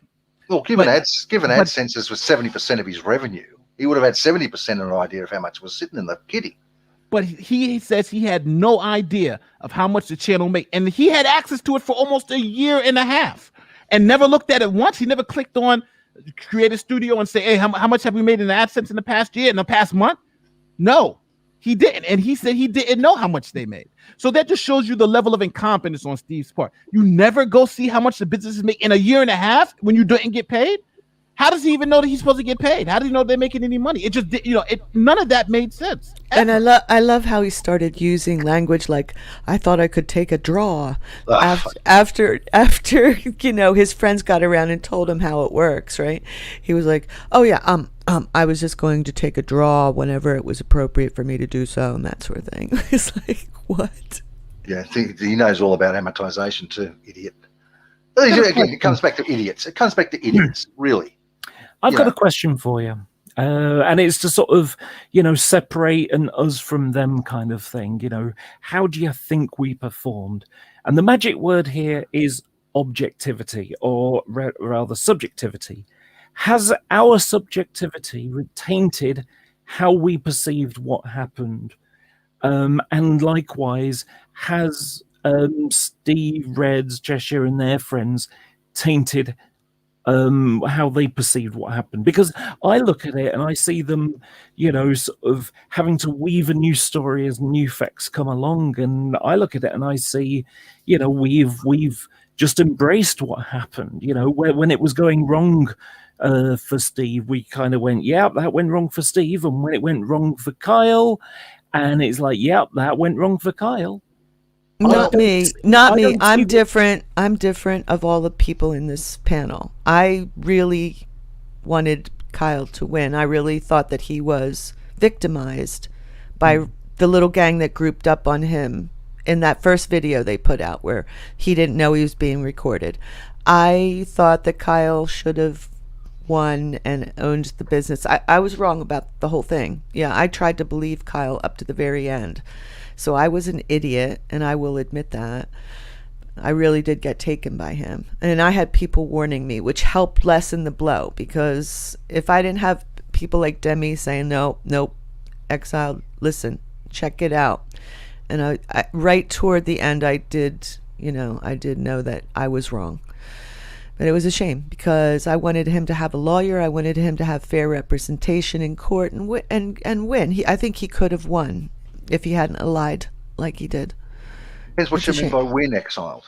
The win is for him. The win for him, seriously, was to hand over everything, cut a deal on the copyright, and walk away. Yeah. That's a win. Yes, that was his win. That is the win for Kyle. That's what I tried to set him up with, to negotiate. And I said, remember the conversation. You get a $1 check off Ruhif, you've won. Don't get an EFT. Get a $1 check, a $1 Australian check mailed to you. You've won, and frame it. And frame it, yeah, that would have won. Yep. But he wasn't listening to Agrippa. He wouldn't, he's a fool for not taking the advice that Agrippa was giving him. I thought that he had been the entire time. Nope. I didn't know. Literally the day after he posted the stuff in about my document was the last time he and I spoke on WhatsApp or at any other time. I was in a couple of live chats. I didn't know that.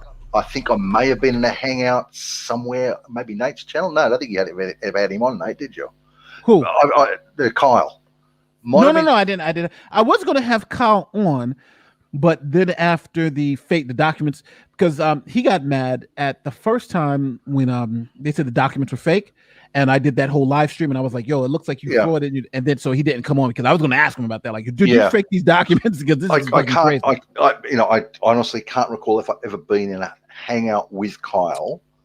Have I been on this? We have. Yeah, on Unirock's channel. It was me, you, Kyle. And remember, I kept telling him, you shouldn't be speaking about your case. You shouldn't be doing this. There was once. And then remember, they had asked me. They were like, if Kyle was your client, would you tell him to do this? And I would say, no, he should not do this. Obviously, after whatever that was a February date that he posted those documents I helped him with. Fucking helped him with. He did fuck all. I did a lot. He never spoke to me. Never spoke to me in private again. Never messaged me, never emailed me, nothing. Not even a WhatsApp chat. His loss. That's the thing. You know what? I want you guys. Let's hear this now. This is what I call the Kyle versus Ben and Steve credibility test. Who's lying, right? This is how crazy this case gets. You go. It's insane. Why? Listen to this shit. Before you press play, can I just go ahead. The question about lying is a very difficult thing to prove. That if I say something is true and I believe it, I'm not lying. So I think it's worth considering: is someone saying what they know is not true and that is a lie, or do they believe it enough that when it comes out their mouth they're telling the truth as they know it, even if they're wrong? Well, with just to be clear, with these clips, I do not believe Steve is lying. I believe Steve believes what he's saying. I believe Steve believed Kyle moved in with Ben, and I believe that information changed. So I don't believe Steve is lying in this. When you see this clip, I don't believe Steve is lying. I believe he honestly believes it. But that's the problem, right? He's not lying, but he's conflicting exactly what Ben is saying. That's what I'm saying. Listen to the clip and you'll see exactly what I'm talking about. Let me make sure this is up high enough.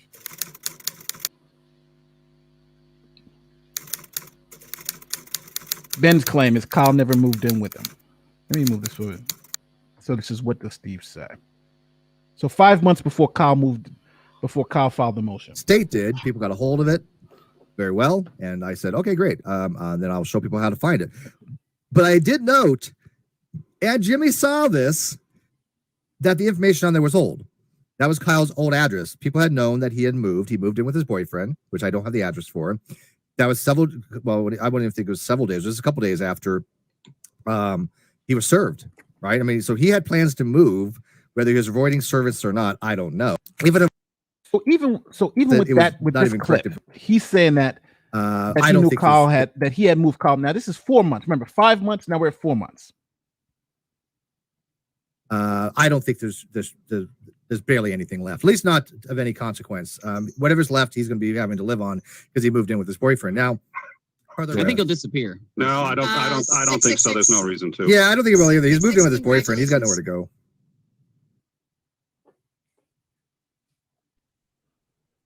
So as Steve said, he moved. My address here. Go ahead. It's public. I don't care. This is his old address. It's already been released. So I'm not doxing anybody because this is he moved in with his boyfriend. This is all public record. I have this on a Google Drive. Other people have it on a Google Drive. So there's no doxing going on. Old address. And I've already heard that he already moved again. So I don't know. But these are old addresses.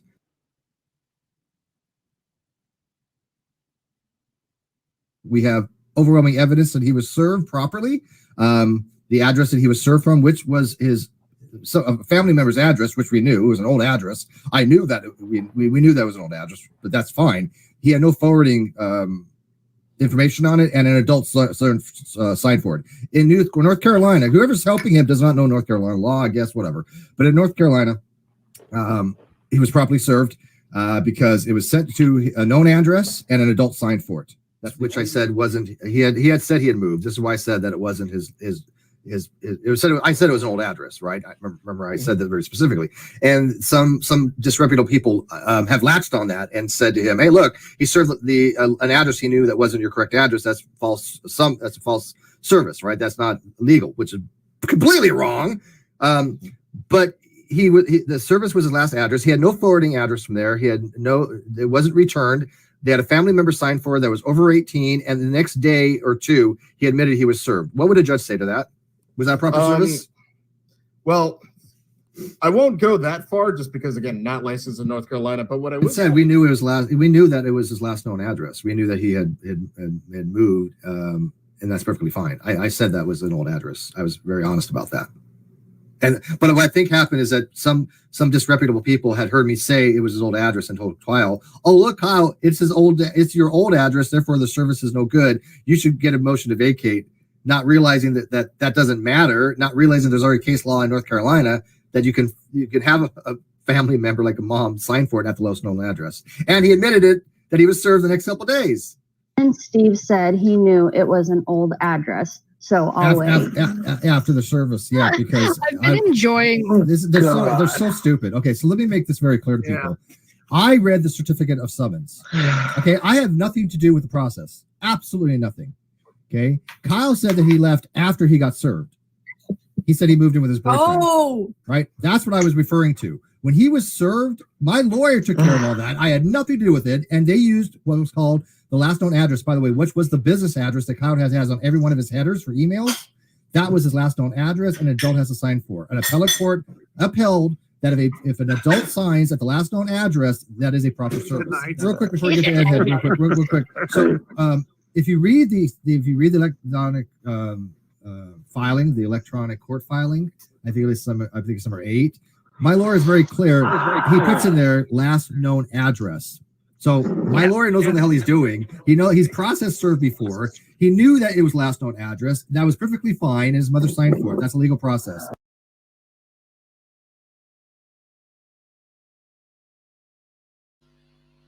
How many times was that? I lost count. 4. But so it's not like we just made this up, right? This is not like we just made this up. And now then he comes in and says, "Well, Kyle never lived with Ben." Well, what the fuck? You've been saying that since for the whole year and a half that he lived with Ben. But this is the Steve said that. This is the retconning or post hocking of all this stuff to make Steve look good. again, I keep going back to the same thing.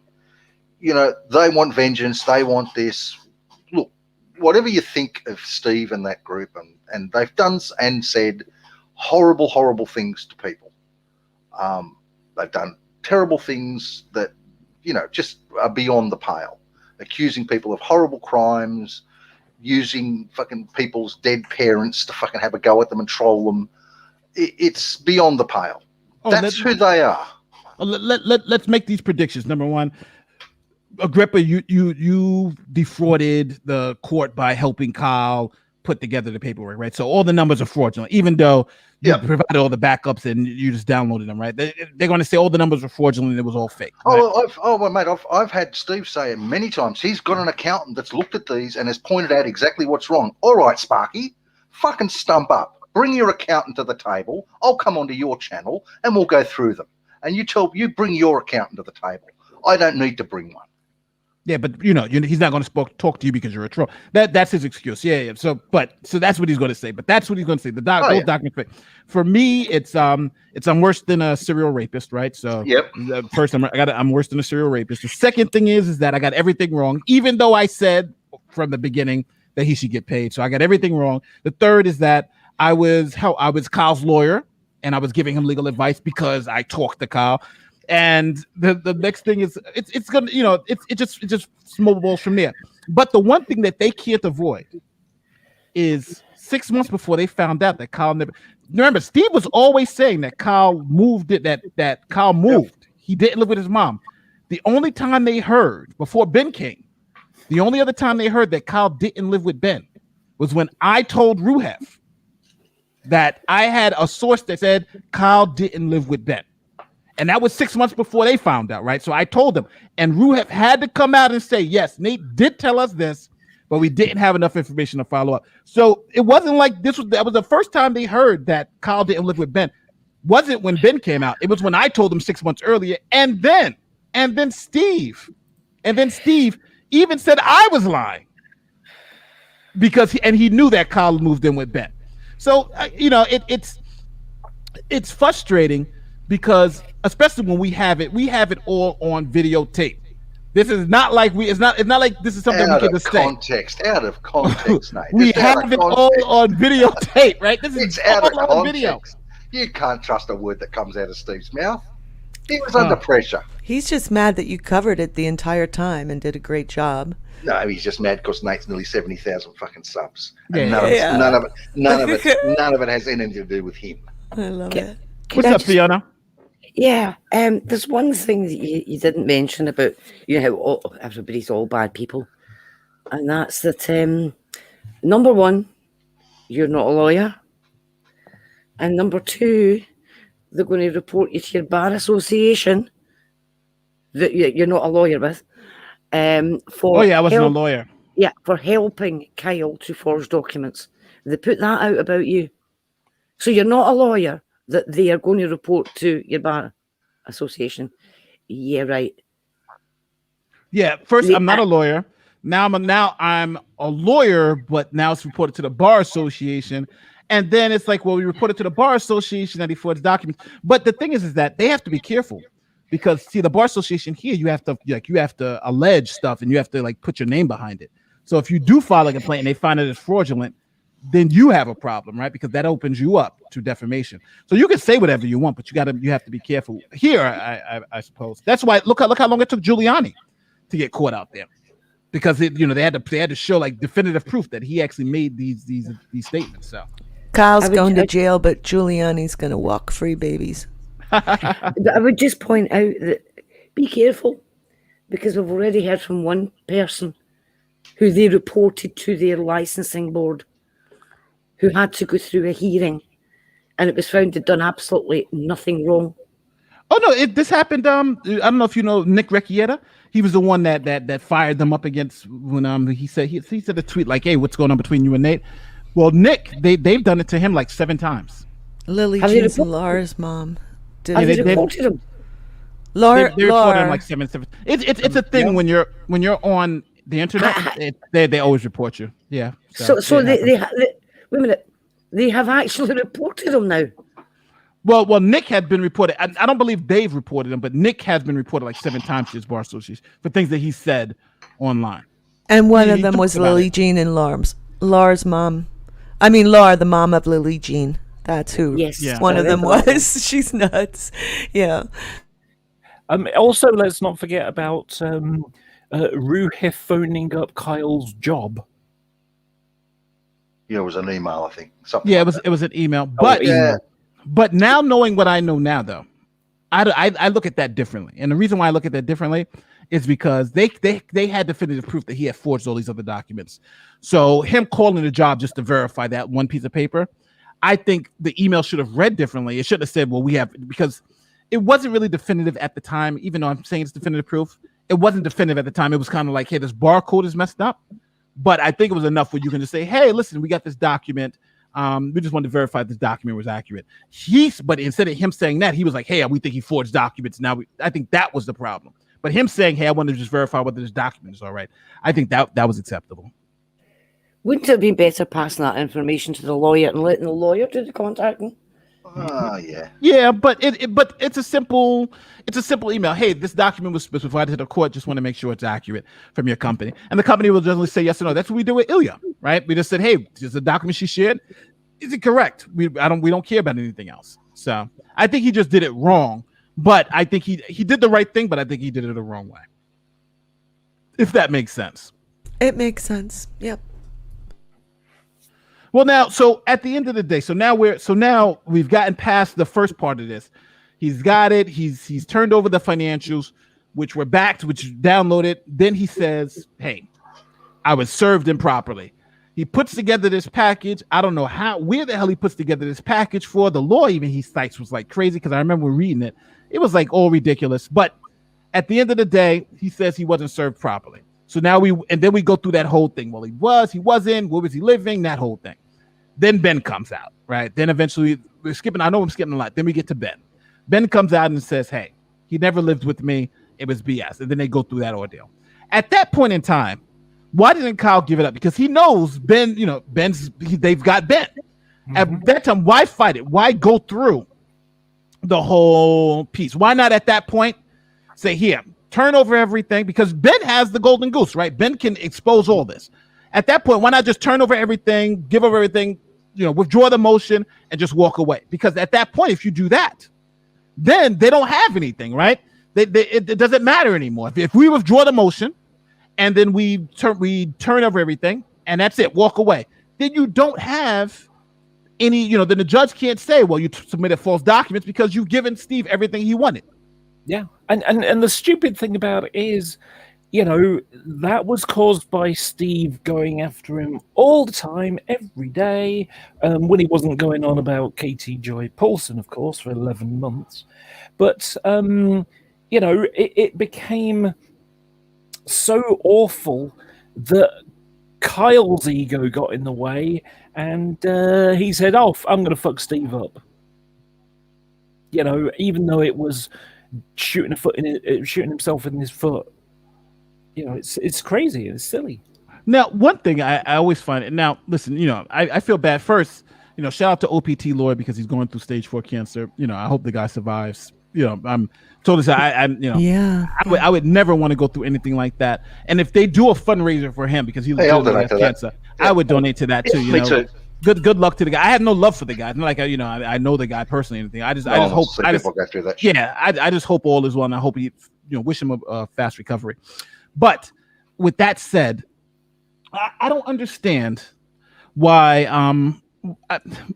One of the issues that I think is I keep having with this case is that, well, not even with this case, with OPT, is that why, like, Steve got a harassment restraining order from Katie Joy Paulson, right? That was a real restraining order. It was a harassment restraining order. Mm-hmm. And for those of you who don't know, they are trying to spin a harassment restraining order as it was just a temporary restraining order. And it's funny because I was telling a friend of mine, I was like, yeah, obviously it was temporary for a certain amount of time until whatever. So he was like, well, it's stupid. Why would a lawyer say that a temporary restraining is not a restraining order? A temporary restraining order is a restraining order. So why would they be trying to? I was like, because they think if you put temporary in front of it, it makes it seem like it's less important or less powerful than a restraining order.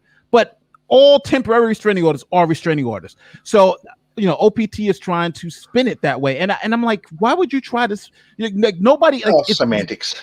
Do people really buy the fact that a restraining order, and so just so everybody understands what the how the process works. In Minnesota, if you get a harassment restraining order, which Steve got, the harassment restraining order, when it's ordered, it's actually good for 2 years. But it gives the person who the restraining order is against, I think 20 or 30 days to then go and fight it. So during that time frame, that 20 or 30 days, it's known as a temporary restraining order for that particular time frame. And if the person doesn't come fight it within that 20 days, then it's good for the 2 years. That's why if you look at the actual restraining order, on the bottom of it, it says good for 2 years unless the person comes and challenges it. Now, they want to make that distinction. Well, this was only temporary at the beginning, but no. Steve got a harassment restraining order. And that harassment restraining order was because she put evidence in front of a judge to convince a judge that she was being harassed by Steve to the point where she needed this to immediately stop. So this wasn't like she just showed like some junk evidence. They're making it seem like anybody can go to a judge and says, Agrippa harassed me, give me a harassment restraining order. That's not the way it goes. You have to show kind of overwhelming evidence that this person's harassing you for the court to say, okay, we're going to justify giving you restraining this person for 2 years unless this person comes and tells us in the next 30 days. Well, and then even with that, he went and came to an agreement. Steve knows he harassed this woman, and that's why he came to an agreement, and that's why he can't harass her now, because they came to that agreement and did the joint statement. So, it's sad to see an attorney try to play the semantic game and say a temporary restraining order is not a restraining order. Like, really, is this how you're going to give your professional character online? Right? We all know it's simple, right? Well, yeah, Rev News tried to get a restraining order against me, and it didn't work because there was no evidence for it, right? Even though I do review them quite often.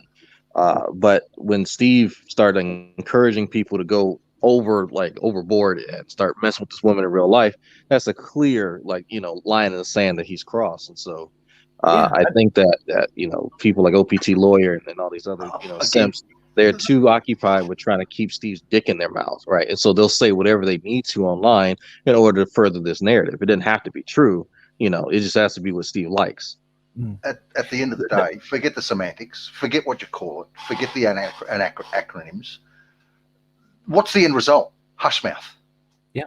Okay, so a temporary restraining order is the order that you get prior to getting a full restraining order. Yeah, because people, women have been killed, particularly women, have been killed in domestic. The judges take this shit really seriously if there's evidence to take it seriously. And clearly there was enough evidence for the judge to put a restraining order, temporary or otherwise, and temporary until a hearing. There was a restraining order in place to prevent Steve from doing something more online to Katie Joy. Post whatever agreement they reached, Steve went hush mouth to the point he was on the Drunken Peasant saying, I can't talk about it, but in a few months I can. There it is. It's 2 years. Well, that's why it's called temporary. His actions weren't him taking the high road, not talking about Katie Joy anymore. Right, it was fucking obvious. He got hush mouth. Wouldn't even mention the name. Right, there it is on the screen. And so why is it called temporary restraining order, Nate? All right, just so everybody understands. So this is granting a harassment restraining order. And for a harassment restraining order, it has two parts. It has a temporary piece to it, which people call a temporary restraining order, and then it has the more permanent piece. So the longest it can last is 2 years. But if you read this section that's highlighted, this restraining order is in effect from till 6/1/22. So that's 2 years, right? Unless changed by later court. Respondents can ask. So Steve, and it says Steve has 20 days to ask for it to be overturned. So the evidence presented has been presented to where it says, okay, she's presented enough evidence where the judge says, you need a restraining order, right?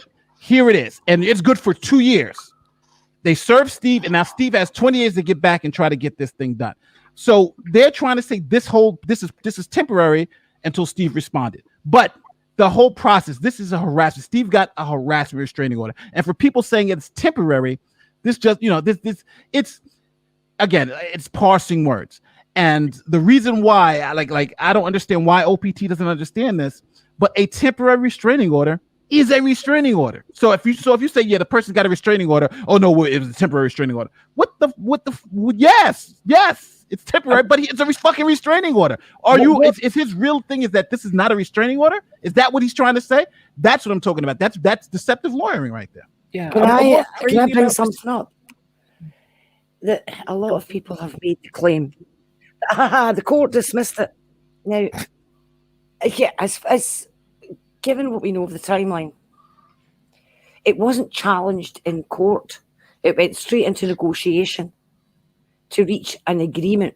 Now, once parties reach an out-of-court agreement, am I correct in thinking that it then goes before the judge, who is told parties have reached a mutually acceptable agreement, and the actual standard wording from the judge is then, okay, well, in that case, it is dismissed because you've reached an agreement.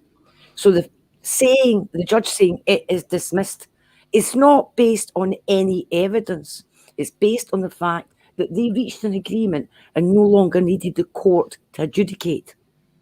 Yeah, with or without prejudice, right? Dismissed without. Yes, without prejudice. So just everybody, the same evidence to be used again. So just so everyone understands what's going on here, is that the hearing date was coming up, and Steve had a GoFundMe for the hearing and he got a lawyer, and he was going to fight this in court, right? So that morning, they negotiated an NDA where they made a joint statement, right? And Steve Steve agreed to not, harass Katie anymore. And she withdrew this. So the judge dismissed it without prejudice, meaning that she can refile it if he breaks the agreement.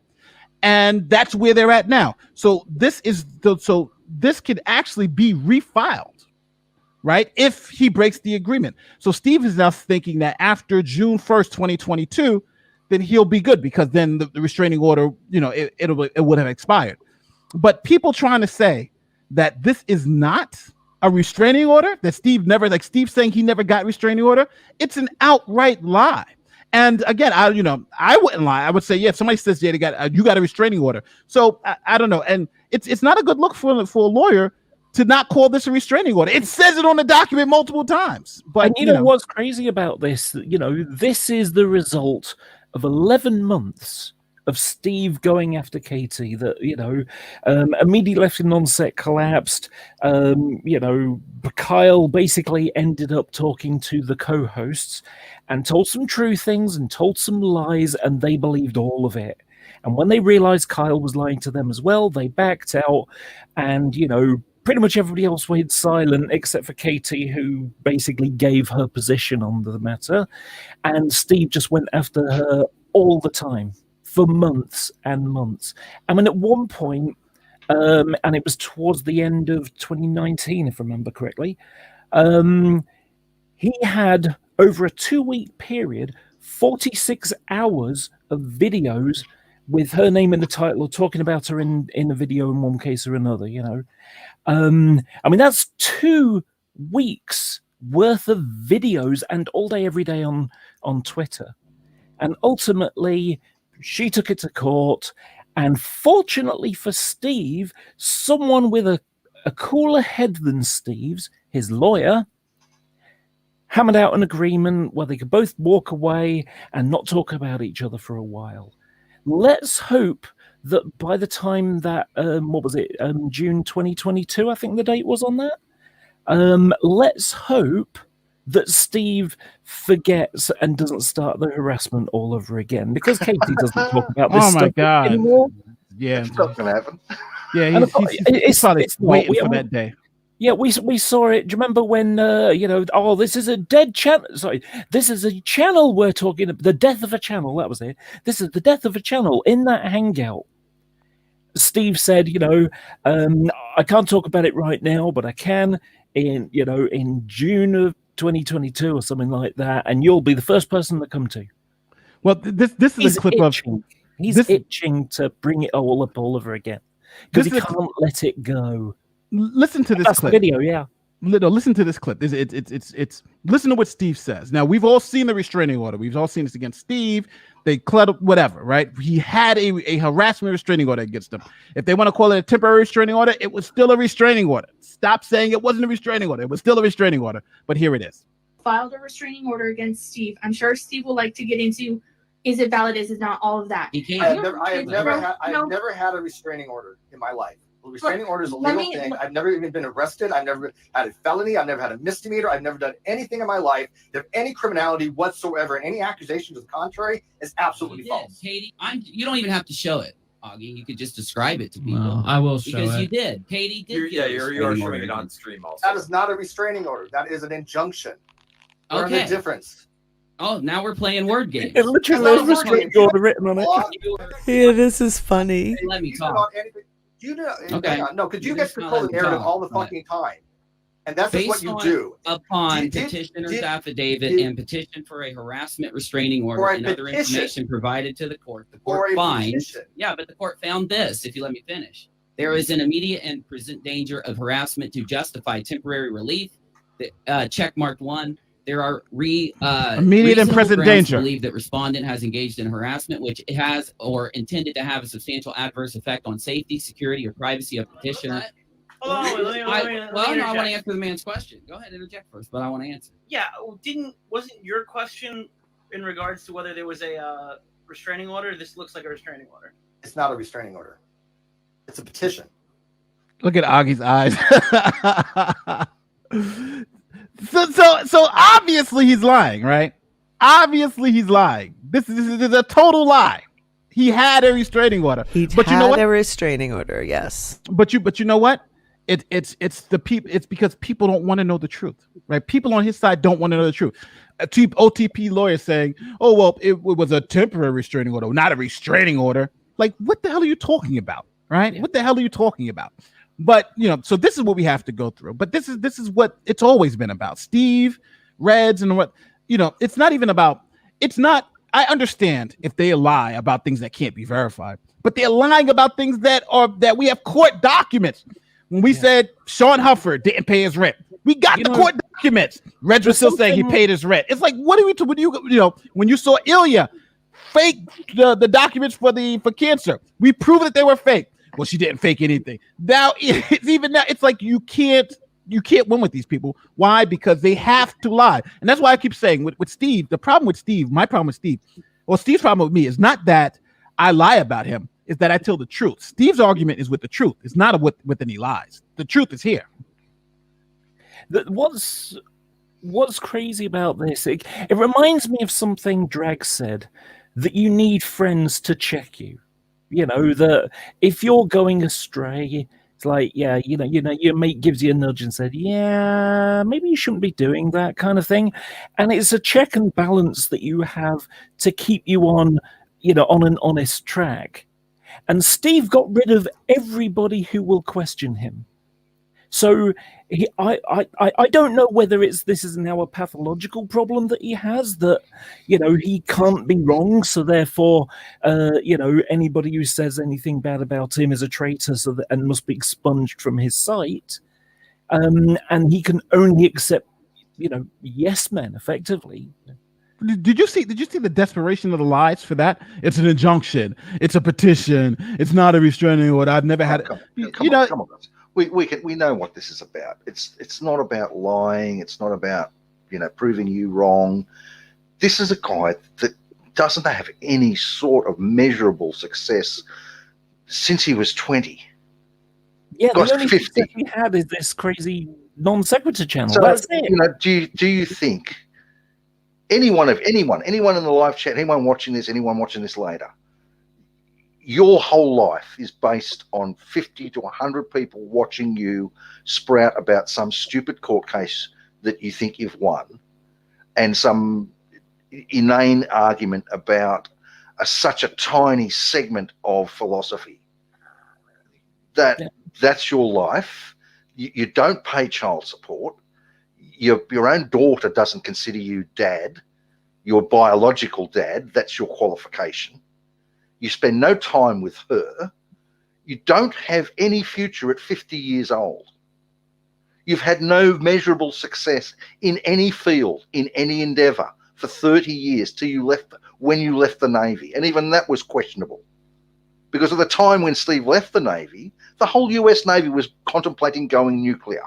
But they let Steve go, a qualified nuclear machinist. No offer to resign. He was a failure in the bloody Navy as well. This is a guy that bums along on the bottom of life. I don't meet these people. That's why I'm fascinated by it. Mm. Everything Steve does is very similar to Rocket Ronnie. Self-talk. The little wins of semantics. And when people play semantics games, that says one thing. That they're looking for a little win. Because little wins to them are really big wins. At the end of the day, we've got to stop all this bullshit with him.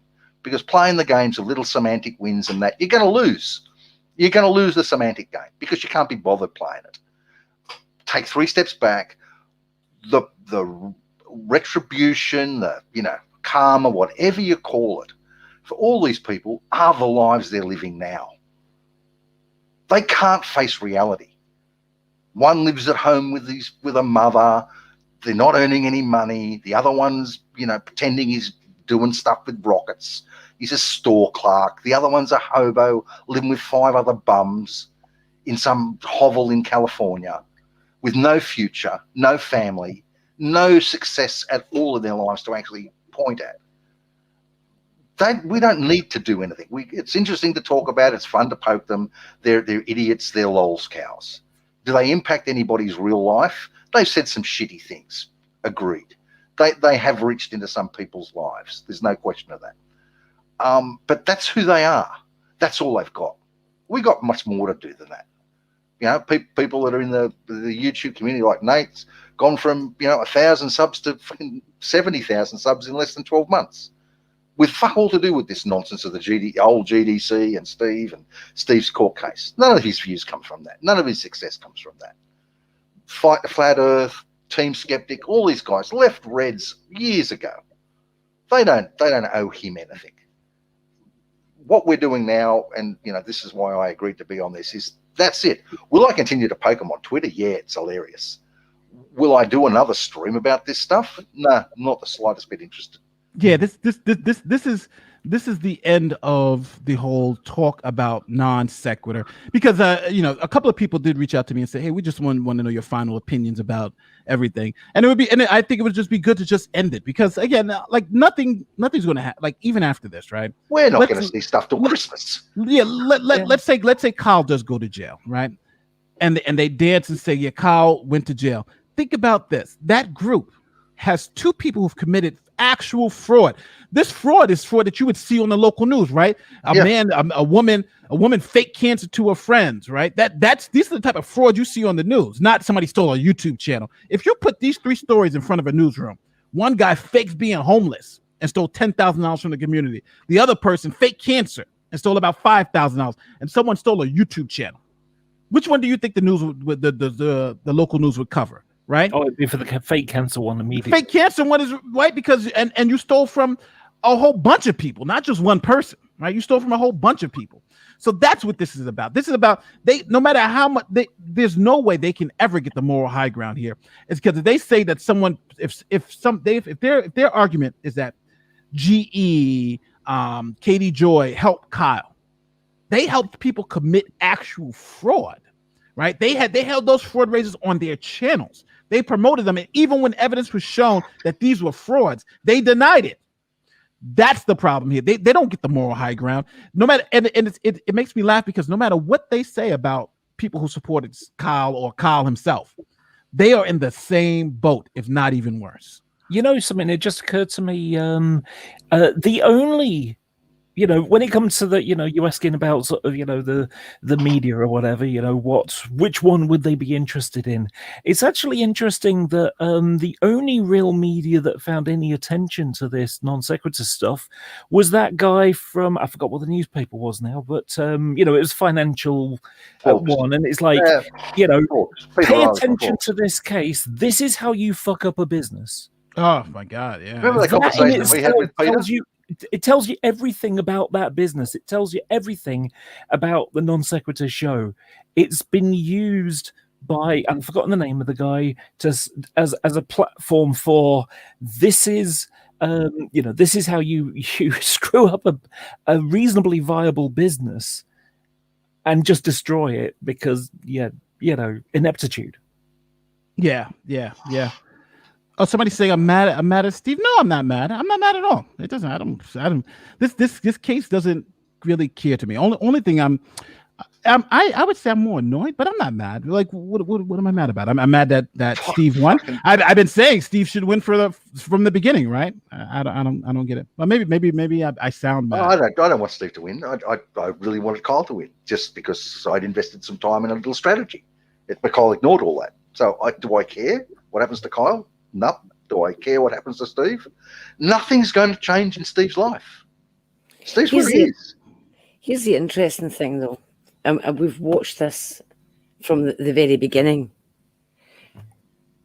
Just about every single person, when this all went down in the first instance, just about every single person said, yeah, Kyle, not cool, and you need to pay Stevie's money. Yeah. That's what people Everybody said that. Everybody said that, yeah. We're all saying that. But Steve decided to go out there and say, all these people are supporting Kyle. They supported his theft. I bet you some of them even assisted him with it. And people pushed back and said, no, wait a minute. We're not supporting what Kyle did. And we think you should be given the money that you're owed. We're actually saying Kyle shouldn't have done what he did.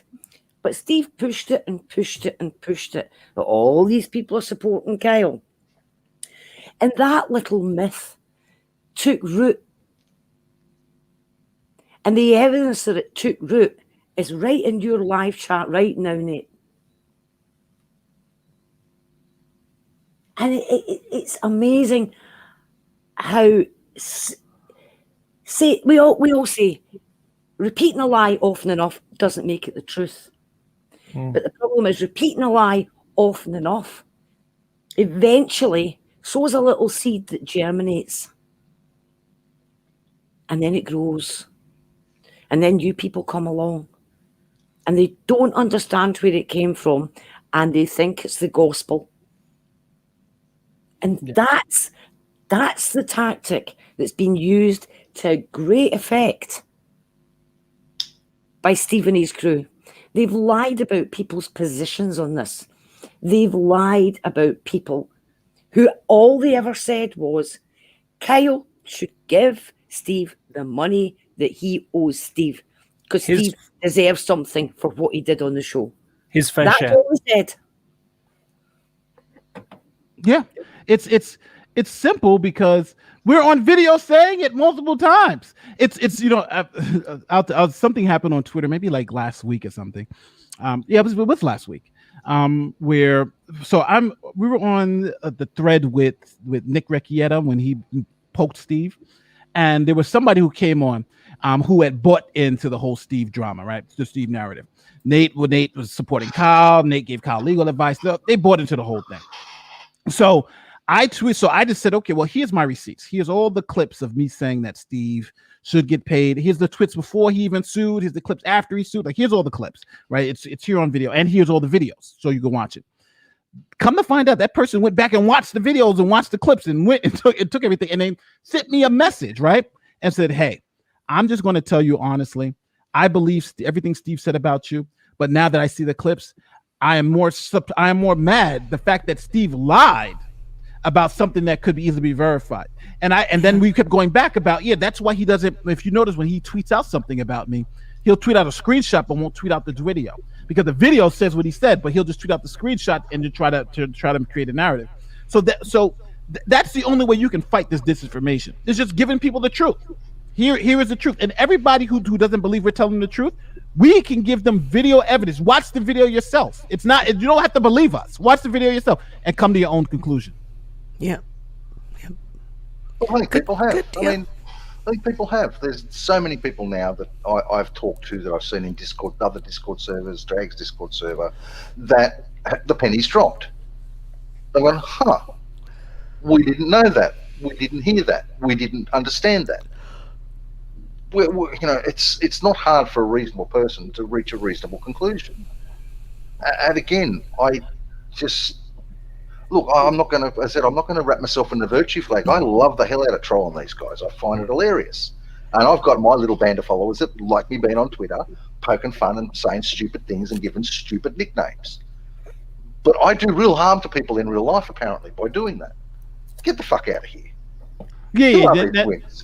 You're harming people in real life. It's just because, again, this is what they try to do. They try to impose on us what they actually do.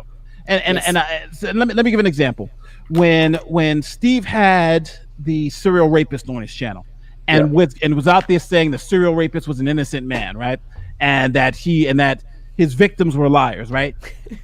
The first thing they tried to say was, well, Steve just had this guy on his channel, and that was it. And these people were mad that he had him on his channel.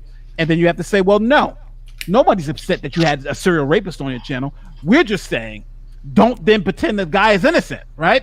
And don't then apologize for his rapes, which Steve did. There's a video of Steve actually saying, I believe the guy is innocent. Talk to his friend. He's an honorable man, right? I got secret evidence. The serial rapist who's indicted for raping children is an innocent, honorable man. Make your own conclusion. But that's the way that Steve likes to play it. It's worse than that, Nate. It's worse than that. Hold on. Let me finish this point. Then after that came out, that Steve was defending the serial rapist, what did they do? They then started blaming people on this side for doing that same thing, right? Oh, well, look at Drag. Drag is on the registry, the sex offender. Look at Fiona with this. Nate and his kids. It's like, really? Is that, there's no evidence, but you're going to say these things, just what Cheshire was saying. Yeah. Then she got shamed, and she had to stop saying them. And that's just the way it goes.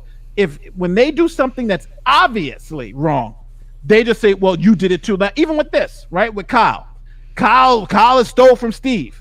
And they've been stealing from the community for years, tens of thousands of dollars. Instead of you won't hear any of that. You're just going to hear how Kyle's such a bad guy because he stole a YouTube channel, but the person who faked cancer is a good person. Is an honorable person. The serial rapist is an honorable person. How can people not see they're in a cult? Go ahead, Fiona. I know I cut you off. Right. What I was going to say was, I had a number of people get in touch with me now. A number of people. And they had jumped ship on the whole cult. And after they jumped ship, they went away and they watched the video that I made. And then they got in touch with me. And every one of them has said the reason they hadn't watched the video before is because everybody within the cult was told not to watch it. Now, the interesting thing about that is, if you look at the way that video was supposedly busted, it was, Fiona's using guilt by association because Steve had the man on the channel.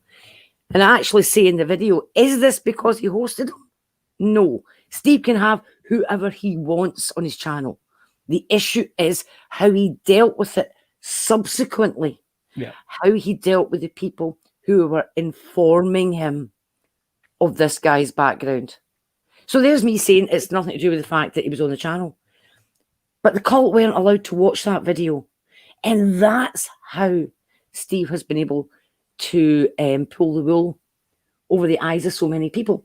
Because there are certain, all these videos that you've been highlighting, Nate, that you've actually been sharing. This is why Steve only shows a screenshot. Because he knows that if somebody plays the video, it busts them. And so they're told not to watch the videos, and they go along with it. And then one day they suddenly click on it. And that's what Team Skeptic told us.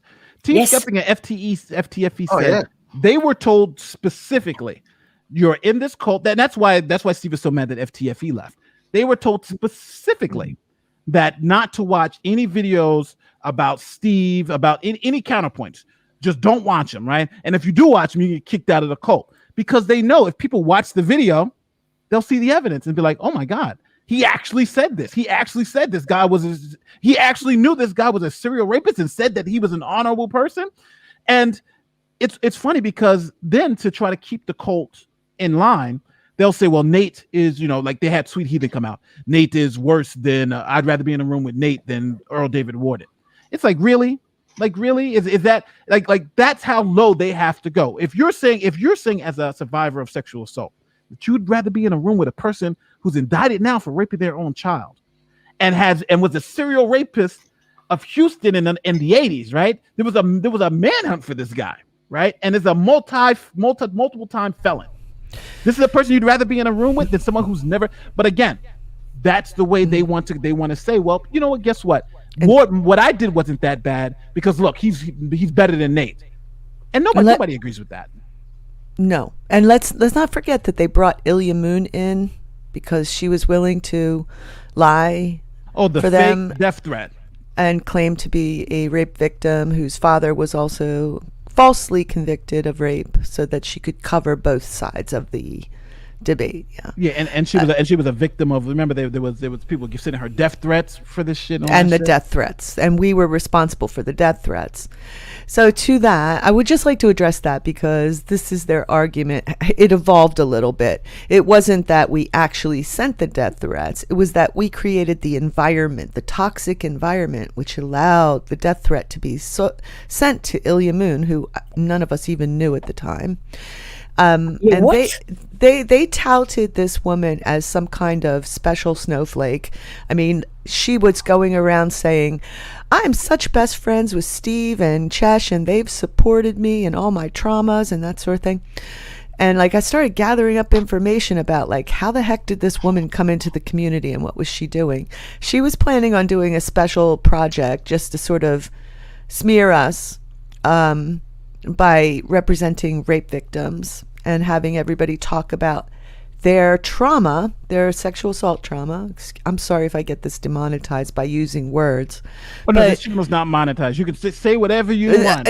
Good, thank you. Rapist. He's a fucking rapist. Yeah, Warden is a rapist. Let's be clear. He's a serial fucking rapist. A convicted serial rapist. Yeah. And a pathological liar. And they seem to like pathological liars, right? So Ilya was brought in to do this little project. I think they were planning on using it to raise money and come across as the big giant winners. Well, that took a wrong turn because they started attacking me and got my attention on the cancer scam. Yeah. And, oh well, it turns out she's a big giant scammer who has probably a long history of scamming people even before she came into the community. That's just my guess. So these people are deplorable. If you want to stay in the cult, stay in the cult. But, there's other places you can hang out. That's all I'm saying. Something else worth remembering is as a regards to the cult attitude to things, Unirock committed the most serious crime, and that's that he asked the other party their side of the story. Because when Unirock was hanging around with Steve and sucking the Steve narrative, he was a great guy and an honorable guy and all that kind of stuff. And he was the best investigator on YouTube. Yeah, exactly. But when he went away and asked Katie's opinion or your opinion, etc., suddenly, he's the worst guy ever and not an honorable veteran and things like that. Hold on. I think you're underselling the story. He went from being the top investigator on YouTube, Steve's opinion, to dumb fuck of the year. Yeah, that's that in a matter of 5 days. And his thing was light criticism of Steve and asking Katie Joy her opinion. He went from best investigator on YouTube to dumb fuck of the year in 3 days. Go ahead. Yeah. Sorry. Yeah, it's laughable, isn't it? And like I say, this is the crime. This is what you get if you move away from, the cult of Steve McRae. It's insidious. Well, I think you're giving him too much. Really, we're spending way too much time belting Steve, and there's no point. Again, look, there is no cult. It's just a band of idiots following another idiot. He's just fun to laugh at, right? Let's put it. This guy is incompetent. He's gullible. He's unsuccessful. We don't need to make him evil incarnate and all this stuff. That's not his problem. Look, he believed Kyle. He set a partnership up with a felon and never met the guy. Had nothing in writing. Never met the guy face to face.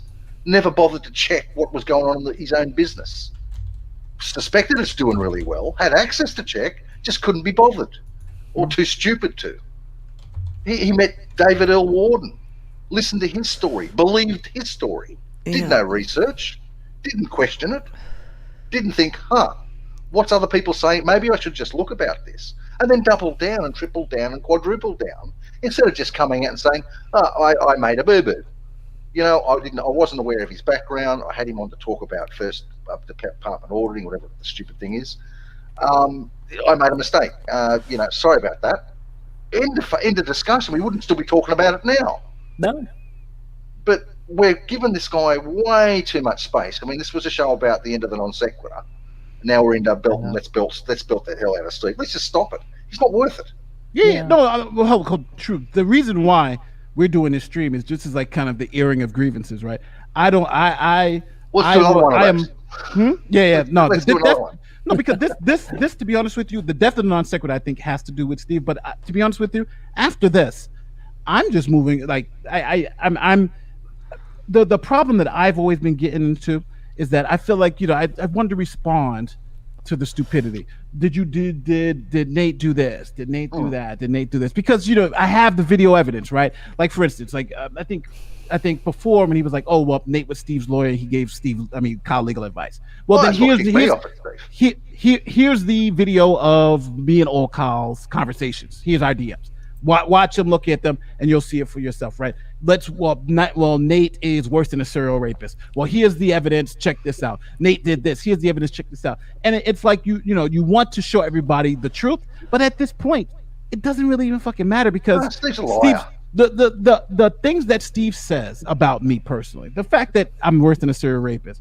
Cheshire is talking about that I did things to my children like Earl David Warren. That it's none of this is going to affect me because the lies that they've been continuing to say it's just this is what they do. This is what they do. So it just is what it is. If people believe it, so be it. But it's like I think it's good for us to just air it and just be done with it. Now we're going on 3 hours here, but it's the truth. We just tell them how we feel, and I think this is all part of the story. Go ahead, XL. Sorry. I'm selling free restraining orders. So if you have somebody that's talking about you nonstop and you want them to stop talking, you can come to me and I will draft up a restraining order. Contact your opponent. Is it a temporary restraining order or a restraining order? Which one are we getting? It's permanent restraining orders for sale for free. Because temporary restraining orders are not restraining orders. They give those away at the store. You can go to the store and buy a temporary restraining order. Yeah. If you have a beef and somebody won't stop yammering on about you on the internet, you just come to me and I will draft up a restraining order and get the other party involved. I don't know how to enforce it, but they're for sale and they're free. Let's not kill these lols, Cal. What the hell am I going to do? I mean, 2 years ago, no one knew who the hell I was. Now I am the evil incarnate. I am the worst troll because I call people Biff and Sparky and the working class should not have the internet. And I poke fun at Steve and give them all funny nicknames. And I outlast them playing their own stupid game. That's my evil. That evil wound them up so much they can't get my name out of their mouth. And they actually went and trolled my father's, my dead now father's, memorial video to get screenshots. Which is sick. I mean, what sort of fucking grubs, AT2, Mania, Reds, do shit like that? And I got receipts. Do you think my father cares? No. He's dead. Do you think did you enjoy seeing my father's wonderful life and how great a dad he was to me and my brother and my mother and the friends he had around him and what a rich and full life he had? Did you enjoy the video? Did you? because that's just the lowest grub you can be. Why? Because I poke fun at you on the internet. Am I nice about it? No, I'm not, because you're not nice people. Do I get a response? I live in your goddamn heads. I don't even have a video channel. And you know what, last month, I got more new subs than Steve. I got 17 new subs.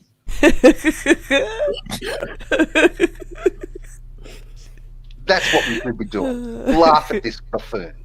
He's gullible. He's incompetent. He's unsuccessful. He's got a great fucking head of hair. He's looking fucking fantastic. And he's surrounded by geniuses. You know, we've got a PhD sitting in our little panel here. We've got an achiever sitting in our little panel here. We've got a successful YouTuber sitting in our little panel here. You know, around in the live chat, you know, there's PhDs sitting in our live chat. There's PhDs that will come and successful people that will come onto channels that have left this group. Why? Are they all evil? Are they all just stupid? They're all evil. They're all evil. You know, or completely can't think. Oh, they're not critical thinkers because they're not following our fucking mantras. This guy's a buffoon. Treat him as such. He's gullible. He's an idiot. There's only one problem with that, I would say. And yes, we should just laugh.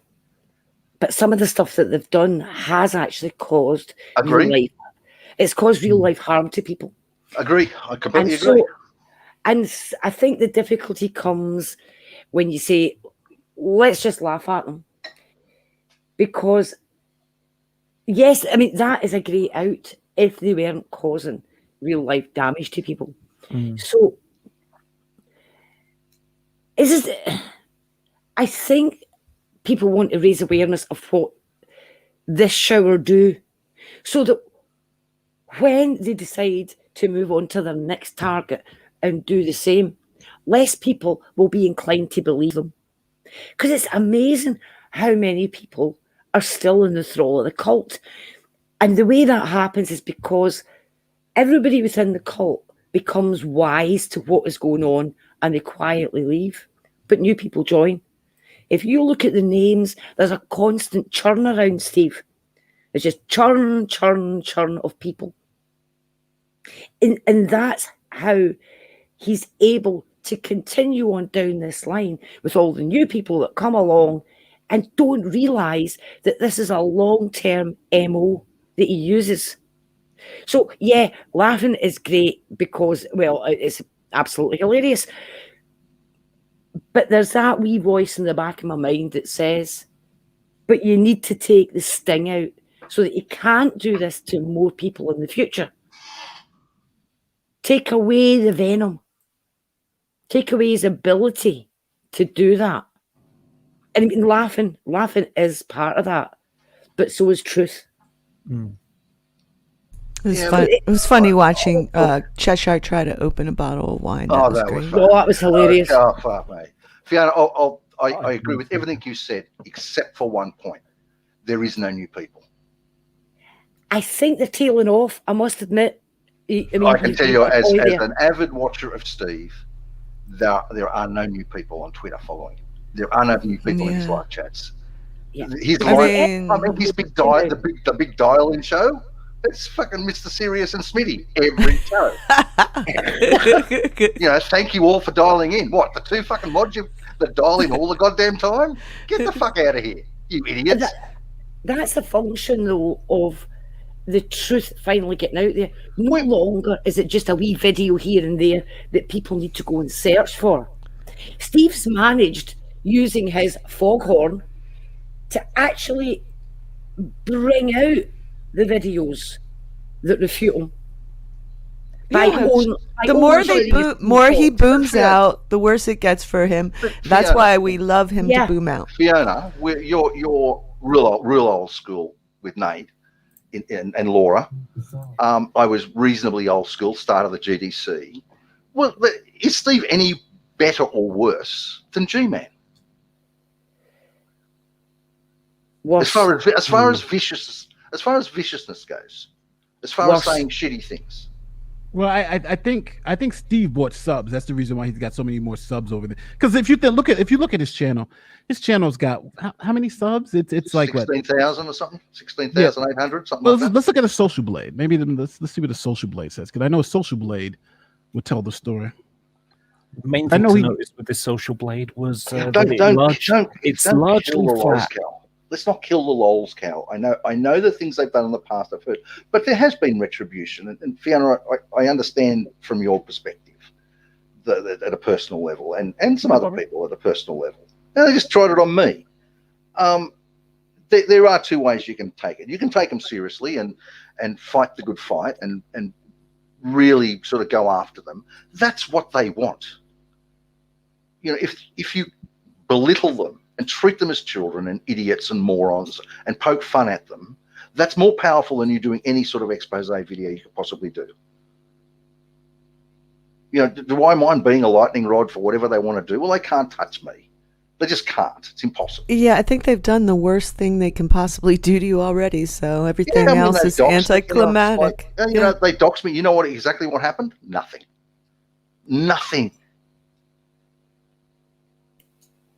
I wish I could say the same. Well, yeah, I understand that, Fiona, but you know, there is no cure unless you go legal, and that's the problem. No, I mean, I understand that, and I'm not talking about doing expose videos, but it's like, look at what went down recently, where with Kita, when Steve was just posting a screenshot from the video, and Stone 8 just responded with the whole damn thing. That's what I'm talking about. Yeah. All of this is now higher profile. Oh yeah. And that, I think that is good. The evidence is there. It's much more easy to find. Well, suddenly you've got Nate at 70,000 subs. You've got Team Skeptic at team's about 50 or 60,000, Nate, and now Fight the Flat Earth is about the same. You know, you've got people like Nick Rakita or Rick Rakita, whatever his name is, the same. Emily Baker doesn't take Steve seriously. She's 100,000 subs now or something, Nate. No one takes him seriously. No. What happens is that people just, because Steve presents well, but then when you just verify his information, then you see he's full of shit, and that's the problem. With all these, see, the reason why he can't fool any of the attorneys is because they'll look at the information. Right. And I've never told anybody not to lie. I'm like, I actually could quit. I'm like, if you believe whatever Steve says about me, go look at the information. Just make sure though, you actually look at it. Don't just take, like, when he puts a screenshot up, and like there's one screenshot, he's like, where I was leaving one agency, I was leaving the DA's office because I had got the lecture. I became a lecturer at the law school. So I was teaching at the law school. So it doubled my pay at actually half the time. So I told Steve that I was going to change my channel. So he puts those DMs out. Obviously, he's publishing DMs. But so he's saying, that DM proved that I was fired for incompetence. I'm like, how would a DM that shows you that I got paid, that I was making double, that I just got a job paying double what I was making before, that shows I got fired? Who the fuck gets fired for incompetence and gets double the pay from the same agency? Yeah. That doesn't make any sense. That's stupid. But he's just so desperate to make me look bad that he'll just say something like that and put it. And then if no one actually reads the DMs, then they won't understand. But he's astronomically honest. He is. No. This we've got to understand this. I'm going to sort of maybe should wrap this up fairly soon, and we have a little round the table thing. To him, it is. You've got to walk in his moccasins, walk in his shoes for a minute.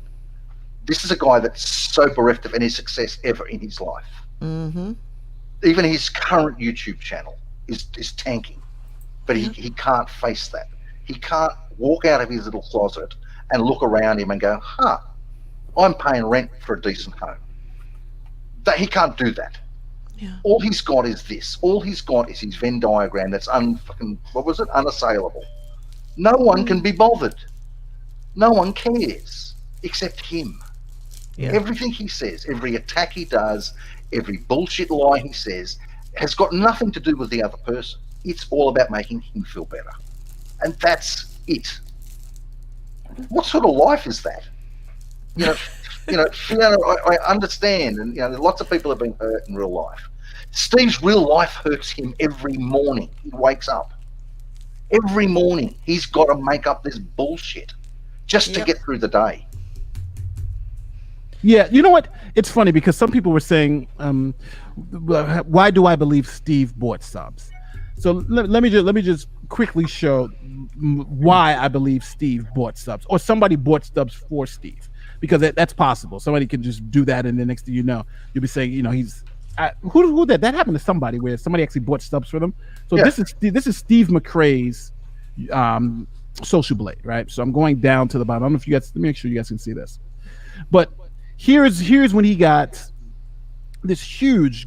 When he went up in subs from 15,000 to 17,000 subs, right? So that's 2,000 subs in one day. Now you see this jump. Usually you'd see a jump in also views, right? You got all these new subs, you'll see a jump in views. His views stayed flat during that time. Yeah. And matter of fact, it's really, so you see this dramatic jump. This is usually, that's how you know usually somebody's buying subs. Now, in contrast, if you can look at mine.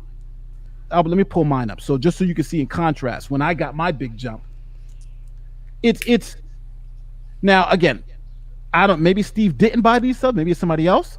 But here, when I went from 15,000 subs to 42,000, but my views went from 500,000 views to 800,000 views. So that's 300,000 views in that same time period. Yeah. Steve got almost none. And that's the difference between that. And that's why people believe Steve bought some, because usually if you have that huge influx in views and subs, you're going to have a big influx in views. Like my views went up 300,000 views in that one time frame, Yeah. So it's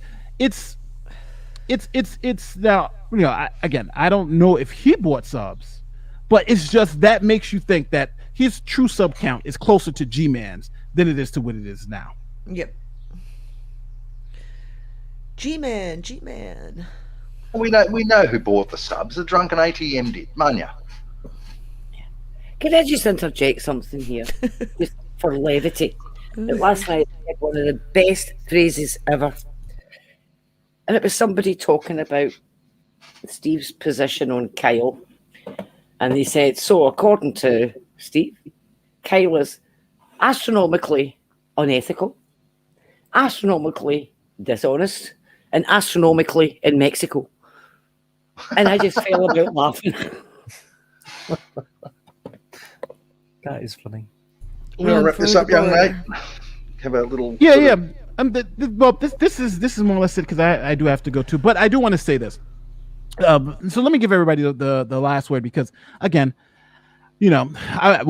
I want to say to Steve and to, because they're going to watch this. Obviously, they're going to watch this. So I want to say to Steve, AT2, Reds, the rest of them. Listen, unfortunately, you guys, good luck with the whole Kyle thing, right? I believe Kyle, unfortunately, defrauded the court. He submitted false bank statements, and I've always believed you should have gotten paid from the beginning. I think it's wrong that Kyle took all that money and just ran and left you with nothing, not even the channel. But hopefully you get the channel, and hopefully it'll be successful. It is just going to be whatever you make of it. But at the end of the day, I believe that my coverage of the lawsuit was as fair as it could be based on the situations. There were times that I was very, I was very kind to Steve's attorney. There was situations where I was very kind to Kyle's attorney, and it all happened.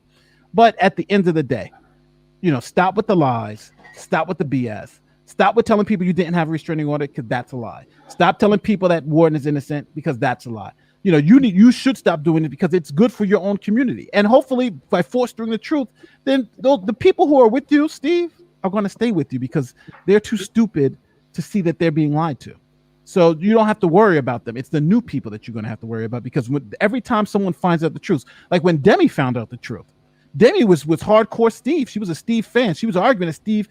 And then when she saw the truth, she was hurt by it. She's like, no, I'm more hurt that I was lied to for all this time, and the truth was out there and I didn't even see it. So, whatever happens in the future. But with me, Steve, and all this stuff, Steve is now in my rearview mirror, and you got to move forward, because again, just like with FTFE, just like the reason why all these big YouTubers have been left them and have done better without Steve is because Steve just holds you back. He's just been holding everyone back.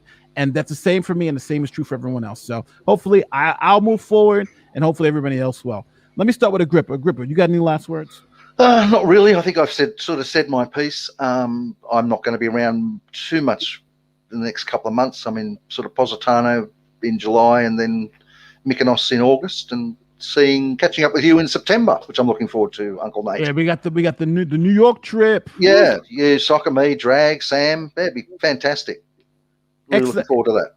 Exile, do you got anything else to say? Yeah, 2 years ago, when I came in and started defending Fiona and Fiona's video, I went to Red's Rhetoric and tried to warn him that Earl David Warden was a piece of shit. And I showed him some evidence that I had found. And he didn't like that, and he ended up blocking me. One of the things that he took offense to that I said in our private chat was that he's a grifter. And I was talking about Warden, but Reds thought I was talking about Steve. Well, it turns out that Reds is the grifter, and that I was right about Steve anyway. So I'm all happy. I'm pretty much done now that Reds is sort of toast, and everybody can see what he's been up to with his cartel. So anyway, I think it's funny to just laugh at them at this point on. Go ahead, Laura. Do you have any final words? Not a huge amount, really. I mean, they tried to attack me. They even tried to use me. Picture me as a guy, even though I'm trans. I mean, that was just crazy, just stupid. And the funny part is that, sorry,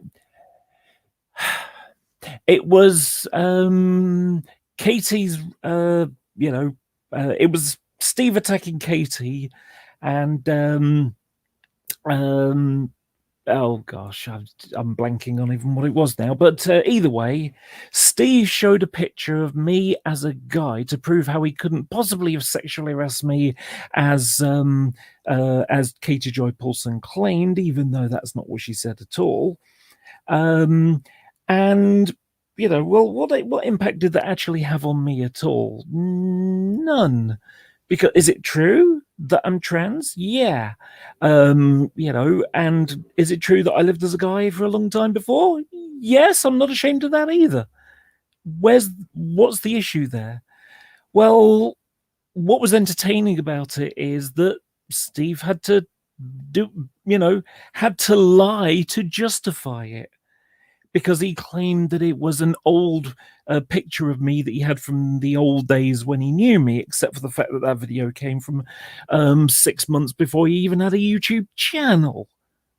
That's how desperate Steve is.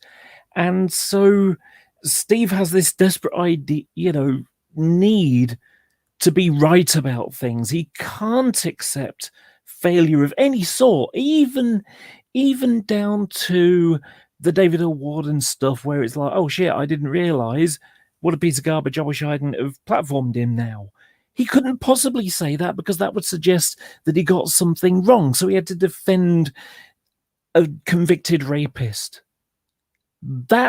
It's just crazy how desperate that needs to be, and I don't understand it. It's kind of why I find it interesting. I joined the Great Debate community because I didn't believe in God, and I couldn't understand. I wanted to know why other people did. But, it became a kind of weird, voyeuristic sport in how people's, psychology works. And I think that's why I find Steve interesting, not in a, sort of serious academic sense, just like, how does this guy function? And the same works for Kyle as well. I never defended Kyle. I really never did. Did I hope that he win? It's like, he moved in with his boyfriend. Did I hope that was true? Oh, yeah. Because I can imagine the tantrum from Steve about that, Then it turns out Kyle's a liar as well. No shit. Took Steve's money. He should have given Steve his fair share. That's really all this whole non sequitur thing should have come down to. Kyle changed the locks, and in my opinion, what should have happened with the non sequitur show when it all split up Kyle should have paid Steve his fair share, lock the channel, and walk away from it, archive it. But no, Steve wouldn't let it go, and Steve went up to so hard on Kyle that Kyle went, "Fuck it, I'm just going to burn the whole thing as well, even if he becomes a criminal by forging documents to do it." I mean, that Steve knows all the best people. He knows the people that are trustworthy and not trustworthy, which is why he knows David L. Warden and Kyle. It just shows how crazy and silly, really. It's almost childish, the levels of self-delusion in a way. So it's just so much better to walk away from it. I haven't looked at it, to be honest, for a while. Let me get Fiona inside here so we can get out of here. Fiona, is there any last words on the non-sex stuff? Yes, sort of. But it's a bit broader than that. I always ask the question, who's next? Who's next? You're the last one. Who's next? Who is next in line? And I made a wee list here. I found my pencil and I found a bit of paper. We had the first attempt with, once NSS died, Steve tried to get in with the First Amendment auditors because, after all, Warden had over 100,000 subs. He picked the wrong person. And it was the First Amendment auditors themselves that first went after Steve for this one. Okay? Not us. It's the First Amendment auditors that popped up in that live chat. Then he moves on to the makeup girls and tears into that community when he supports Laura and Lily Jean, the biggest harassers on the internet, basically, who reported Raikita Law to his bar association and have phoned people's employers, and who even threatened a lawsuit for illegally recording what turned out to be Laura leaving a voicemail. Voicemails are recorded by definition. You consent as soon as you leave it. Then they moved on to attempting to defend somebody called, and I don't know if anybody will remember this, Ian Miles Chong. Anybody remember that one? No, I don't know. No. You don't remember it? Ian Miles Chong swatted a guy. Straight up swatting. The SWAT team arrived at the guy's door. He was swatted. And Ian Miles Chong also had a hand in a second swatting where somebody's dog supposedly died because of a flashbang. And Steve went out to defend Ian Miles Chong, the swatter. Then he moved on to the teen mom community and got himself in with the KJP haters. And again, the roots of that lie in the demise of the Non Sequitur show, because he had to in for KJP. And it was all about KJP was friends with Kyle. She must have helped him steal $60,000. Yeah, he chased her all over the internet. So that's why he got into the teen mom group, to get the KJP haters. Then he moved on to the Guardians, because the Guardians were anti-harassment, anti-bullying. And he actually managed to persuade the Guardians to go after victims of sexual assault on Twitter. No, but that blew up in his face because and then he tried to jump on the Silverman bandwagon, and we got that horrendous stream, which Silverman removed from his channel and has actually apologized for. Yeah. So then he moves into the skeptic community and scams them on fake fundraisers. But we shouldn't have been surprised, because the first fake fundraiser that we know he did was the Leslie Bass one. Yeah, that's true. Because her channel was still up when KJP had supposedly taken it down. And the video in question that was supposedly flagged by KJP was still live on the channel, because I checked. That whole fundraiser was based on lies. I went to her channel. The channel was there. The video was there. Yeah, but it was just that she couldn't stream. So everybody knows that fundraiser was a scam because right. it was at the no. I don't think anybody denies that. So the question is,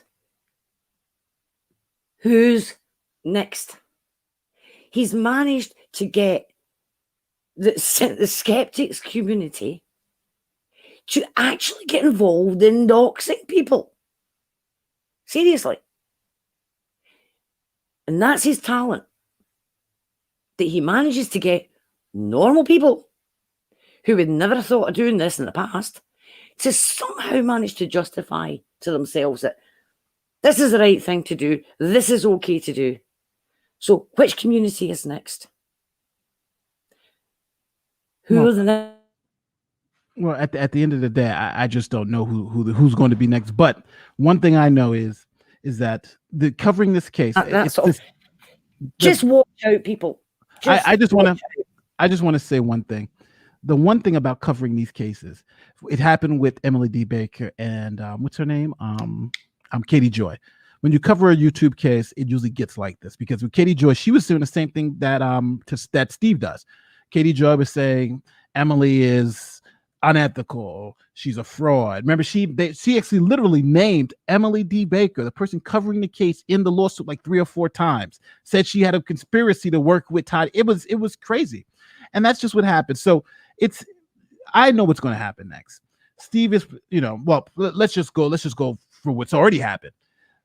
They for me, we can go around the room. For Agrippa's a fraud. Agrippa's a failed businessman. Agrippa's everything bad about Agrippa. Exile just hates Steve. Exile's the worst in the world. Laura has some beef with Steve from back in the day, and Laura's a liar. Blah blah blah. Fiona, let's not forget about the Red's rhetoric issue, which is still kind of iffy, but we don't do that anymore. Fiona's dishonest. Fiona's this. Fiona's that. Nate. For me, it's going to be, I was wrong about everything. I'm not really a lawyer, but then I am really a lawyer. But then I gave Kyle legal advice, but then I really didn't give Kyle legal advice. But then, so it's going to be that type of thing. So at the end of the day, let them say whatever they want, right? Because all those claims, we have proof, video evidence that they're not true. So let them make it. Let them say what they want to do, and we move on with our lives. Because the only thing they can do is scream into the void. What we do is we move forward. So. At the end of the day, that's where we're at. So listen, guys, thank you guys for doing the stream. Thank us for getting this stuff out finally, and we'll see where this goes. I don't know. Go ahead. Can I just make one tiny thing? Go ahead. And it's a little bit of personal news. On Friday, I started HRT.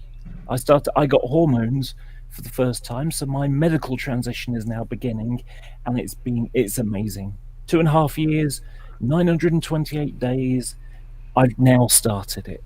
Congratulations! Congrats! Thank you. Well, but a smile on my day ever since. Well, this can't be good because I don't know what they're going to say about that, but we will see. But moving forward, hopefully this will be the last time I even discuss Steve McRae. If anything else happens that is just crazy, that I feel like I might respond to something like that. But more or less, it's they're in the background because whatever they can say, we have the video evidence that it's not true. Again, look at this channel. You got multiple streams, multiple clips. You can show it. You have the video evidence. All the videos are up there, and let's just move forward. For all those watching, thank you. For the 52 people watching, thank you. And I think we'll see you next time. Anybody got any pressing last words before we give? And congratulations to Laura. Hopefully things will definitely work out because I know it was a long time coming. So, get yourself a life. Steve hasn't got one. You certainly can. Shout out to the live chat. Yep. I've got one thing I'd like to say. Go ahead. Receipts. Interesting how that works. Yeah. Oh, and thanks everybody for the lovely messages there.